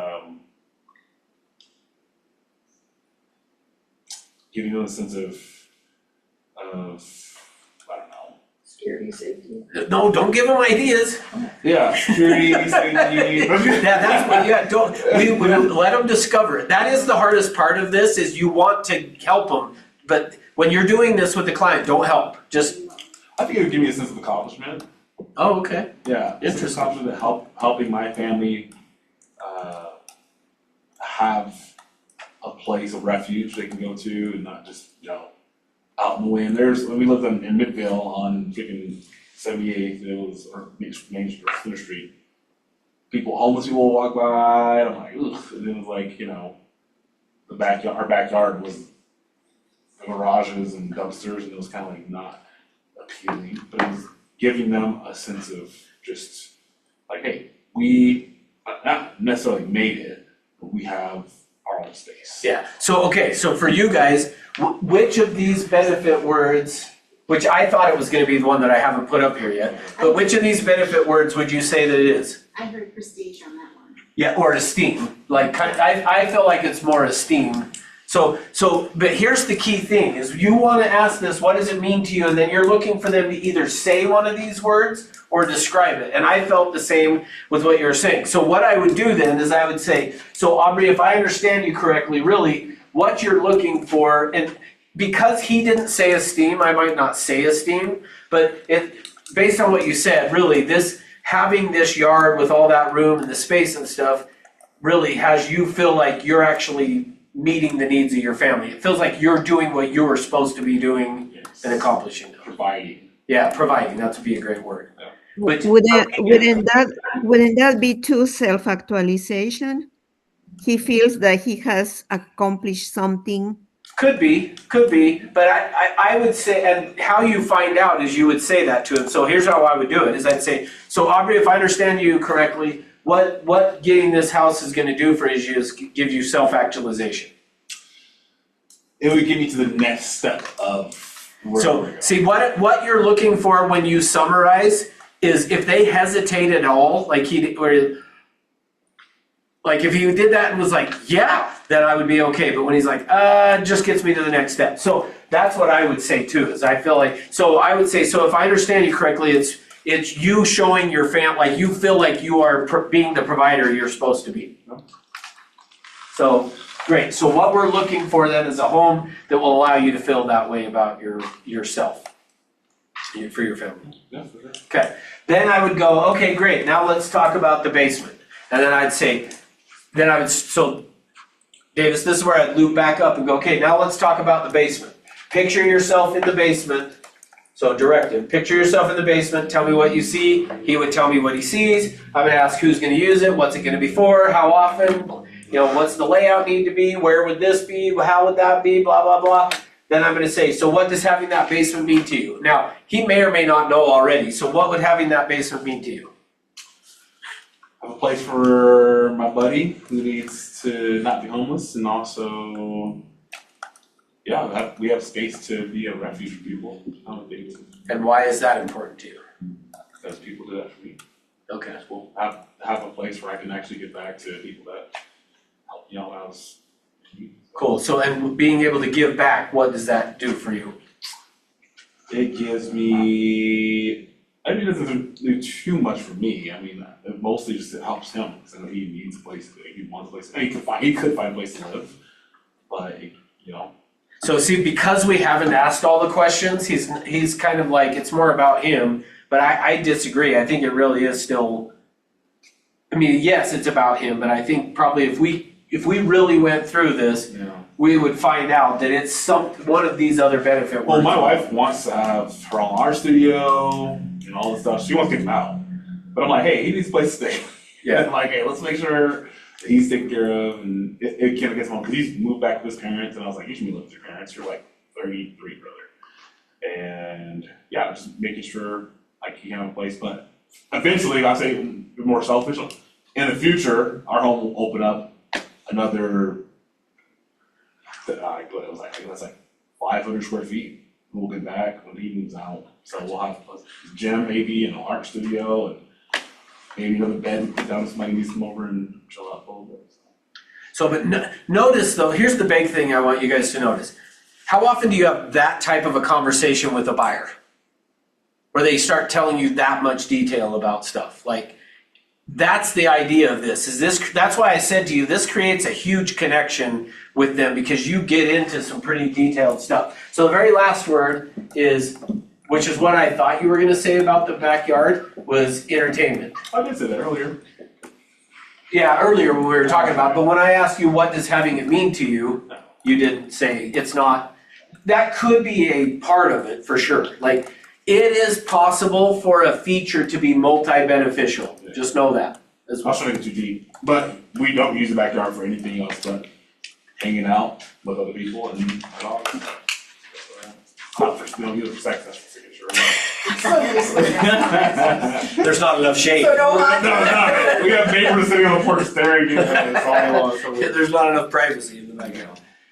Okay, so can you see so now let me come back to, when I asked him on the rank here, describe for me your 2 or 3 most important, if he had said a third, then I would come back now to the third and be like, okay, picture yourself in the kitchen. Tell me what you see. And then he would tell me who's gonna use it, how often, what kind of cabinets, what flooring, what appliances. Like, I'm just gonna ask all these questions, which again, I already erased this, which I shouldn't have. But the brain part, we're just trying to access here the pictures, the decisions, and the feelings, okay? And once he does that is when he should then crystallize. Once they crystallize, they are empowered to buy. That's the point when they're ready to be like, okay, I'm ready to buy. Okay, questions? When I look at your faces, you look as tired as I feel right now. Yeah, I'm so tired. Who wants to come for pancakes? Yeah, let's do it. Everybody go to Luz's house for pancakes. Okay, go ahead. In this back, let me go to the last question, but as far as crystallization goes. Yeah. If they get knocked out, let's say we're on the right path, they get knocked out of crystallization, they kind of go back to their standard. Yeah, 3 bedrooms, like I've had that happen before where I'll have work with the buyer and they kind of go back into that robotic kind of, like, hey, I want this and that. And they kind of almost are coming out of crystallization again. How do we get, like, do we just kind of go through this process again? So give me an idea of where you're at in the process when that's I happening. sit down with the client, they wanna look at a house, and they get caught back into the whole cycle of looking at houses. Okay, And I'm like, you're Gotcha. not looking at, you're gotcha. not looking at benefits, look at features. Yeah, gotcha. Yes, perfect. Great question. Thank you. So yes, what you want to do is, now that I know what these benefits are, so which I would have written down the benefit of the backyard, I'm going to write down the benefit of the basement. If there's another area, I'm going to write down the benefit of that. Which, by the way, let me give you another quick example of this. So you talked about the basement, and initially when you talked about the basement, if I'm understanding correctly, Aubrey, it was all about your buddy and the place for him to be living, right? Yeah. What would your feelings be though if we found something that it wasn't in the basement, but it had either a ADU in the backyard, or there was a separate part of the house that still separated it, but it wasn't in the basement? That's fine. See, that's part of by asking those type of questions, you get more detail to figure out, because otherwise they're saying, nope, I need a basement apartment, when in actuality, he might not necessarily need a basement, he just wants it separate so that his wife doesn't feel like his buddy's there, right? Yeah. So does that make sense? Okay, so anyway, so now back to answering your question. So what I'm gonna do is I've landed on these. So what you're saying is now I go out and show them a house, and in the showing of the house, they get caught up in the feature, not the benefit, right? So first thing is, I wanna, anytime I show the house, talk about the benefit, you talk about the benefit, don't talk about the feature. But if they start doing that after we've looked at the properties, what I wanna do is afterwards, which by the way, after every house that I show them, one of the things that I'm gonna do is at the end of this process of taking them through this, is I'm gonna have him then sign the buyer broker would be my next thing. So I'm gonna say, hey Aubrey, in order for us, let me tell you how I'm gonna work. Is I'm only gonna show you properties on the market that meet your needs. And what that means is I'm gonna have to go out and preview 10 properties to find one. So that means if we go look at 3 or 4, I will preview 30 to 40, and I'm willing to do that, provided that while we're working together, you'll sign this exclusive buyer broker with me. Okay? Yeah. Great, so he signs it. Then I'm gonna say, okay, now, we're gonna go out and look at houses. When we go out and look at houses, we are going to find you a house to buy. We're not going just to look. Like I'm gonna do all the looking, only gonna show you the ones that meet your needs. So when we go out, after every single house that I show you, I'm gonna ask you, do you wanna write an offer on this house? A no is just as important to me as a yes, meaning I'm not trying to get you to say, when I say that, don't hear me trying to sell it to you. All I wanna know is, did we find a property that meets your needs? So every time we go out, I'm gonna ask you that. Is that okay? Okay, great. Now, we're gonna go out and look at houses now. So I'm gonna remind him before we leave. Now, Aubrey, remember, After every house, I'm gonna ask you, do you wanna write an offer on this house? If you do, great. If you don't, that's totally fine too.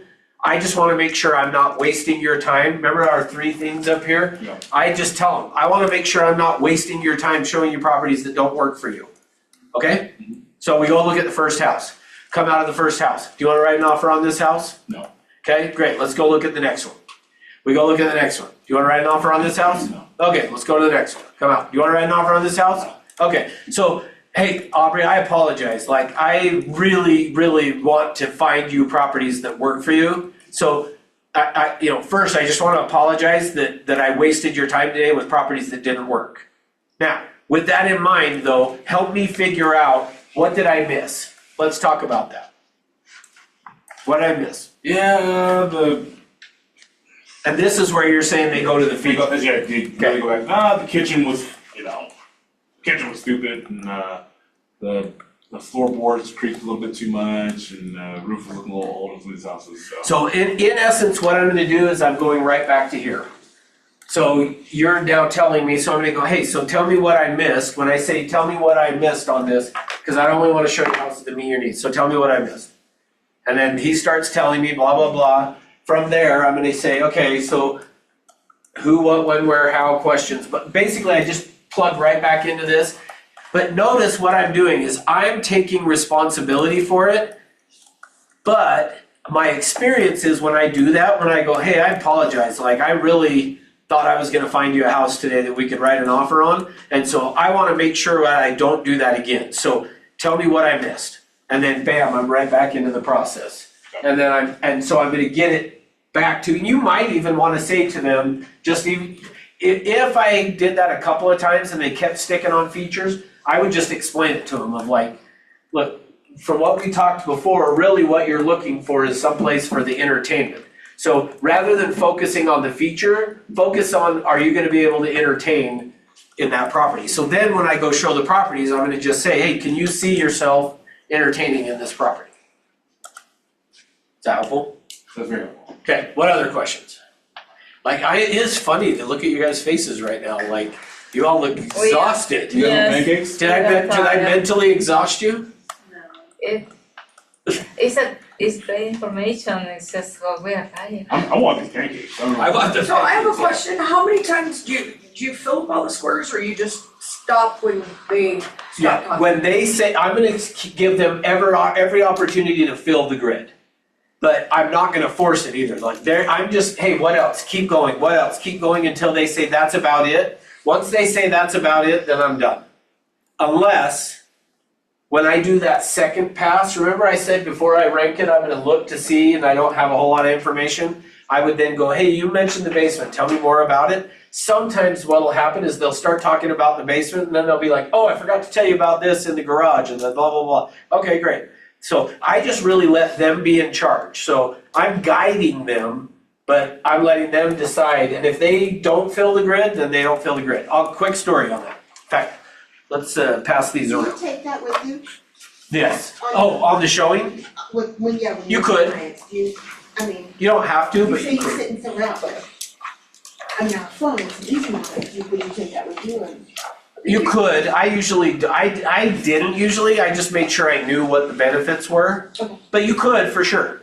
So let me give it to answer Stephanie's question, because really what she's saying is, what if the person doesn't really give me a whole lot of information? What do I do? The answer to that is, I had one time that an agent came back to me and said, hey, I went and did this process that you're talking about. And when I went and did it, the guy said, I need to be, this is not intended to keep bringing up the University of Utah, but I am a fan. Okay, good. All right, I was just seeing if we got any of these all of a sudden. Alicia's thinking about it. No, but BYU my or Utah? I'm clueless. She's like the I'm a Hurricanes. Floridian. Yeah. That's Miami Hurricanes. Mighty Ducks.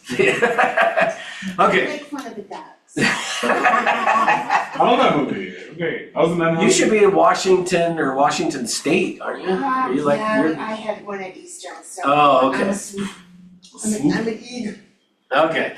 All right, so A swoop. This guy says, I just need a 10-minute walk from the University of Utah. So when the agent said, describe for me your ideal home, 10-minute walk from the University of Utah. The agent was like, okay, what else? That's it? And she's like, okay. So then the agent comes to me and says, what do I do? Like I asked the guy, describe for me your ideal home, and the only thing I could get was 10-minute walk from the University of Utah. So I said, here's what you do. Go show him a home that is 10 minutes walk from the University of Utah. If he buys it, you're good. Don't worry about it.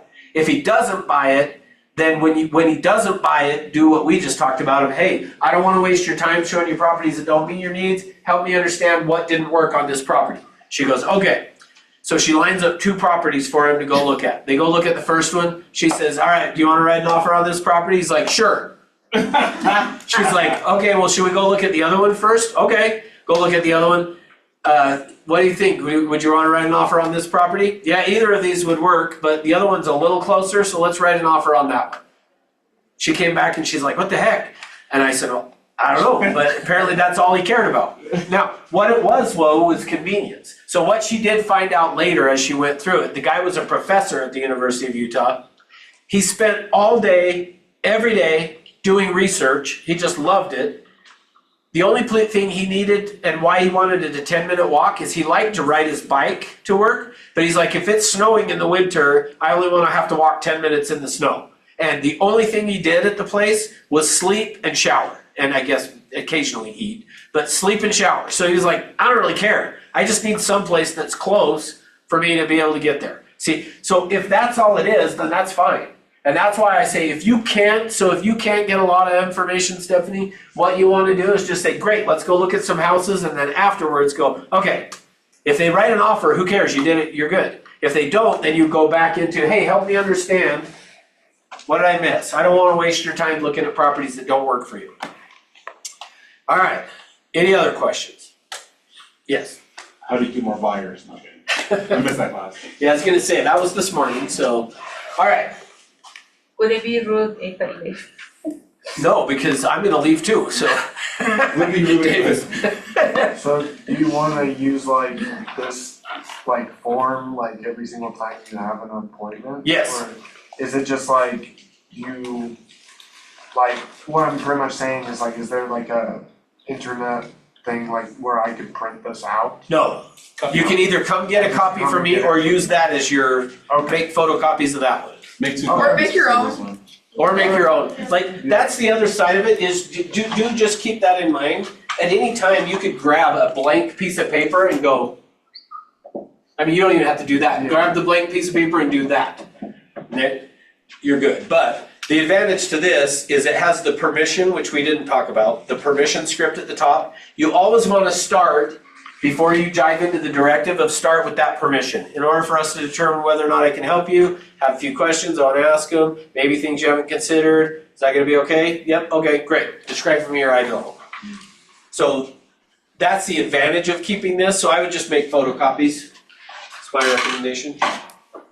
But if you ever lose one, come see me and I'll get you one. He knows a guy. I know a guy. His name's Aubrey. Question, Ross, the prompters, they are just designed to help us with the grid to discover more features or more benefits that they might have in their head and don't know how to talk about it. Is that why? See. All right. That is correct. Okay. Thank you for being here. Hope you got some good information. Is anybody getting pancakes for real? Because we just. Yeah, Loses. you're welcome. You're welcome. You just got to go to Bountiful. I'll do it. I'll be cold by then. I know. Do it. They'll be cold and not good. Okay, so thanks for being here. Tomorrow, if you are interested, 3 o'clock, I'm going to do the Moxie in here. We'll go through Moxie Engage. We'll show you how to get Are neutered. you guys doing anything Are for you that? moving the table? No. Nothing. Thank you, Ross. You're welcome. Thank you. You're welcome. My pleasure. You want to 3 keep class? p.m. tomorrow, right? I am so happy. Yes, correct, Luz. That can be class. I know you do. I love it. I used to them all the time. I know, and it isn't any wonder that you are so successful. I attribute most of my success to coming to class, learning all those things. It's awesome. You got it, okay, good. Thanks, Josh. You are Always welcome, good see you lessons. tomorrow. When did you get back from your mission? Like, it was about a year ago. Okay, where did you I don't know go? the exact date. I went to Chile, Santiago. A year ago. Yep. So, let's see. Roughly. Who was your mission president? No, that's bad. You didn't even know? Uh-oh. It No. wasn't Kilgore. No. It wasn't. I know a guy who's a mission president in No, he was, Chile right now. I was in more of the southern part of Santiago. So because Santiago's so big, they have multiple areas with different. I thought for presidents, I stopped. Thanks, But- It's a Yeah. lot, like, it's that was a lot. awesome. Thank you. I just was Thanks, curious Russ. you're welcome, if it was Kilgore that's. I don't believe that it was. I think that when I got there, it was a kind of person that I was kind of. Well, I was gonna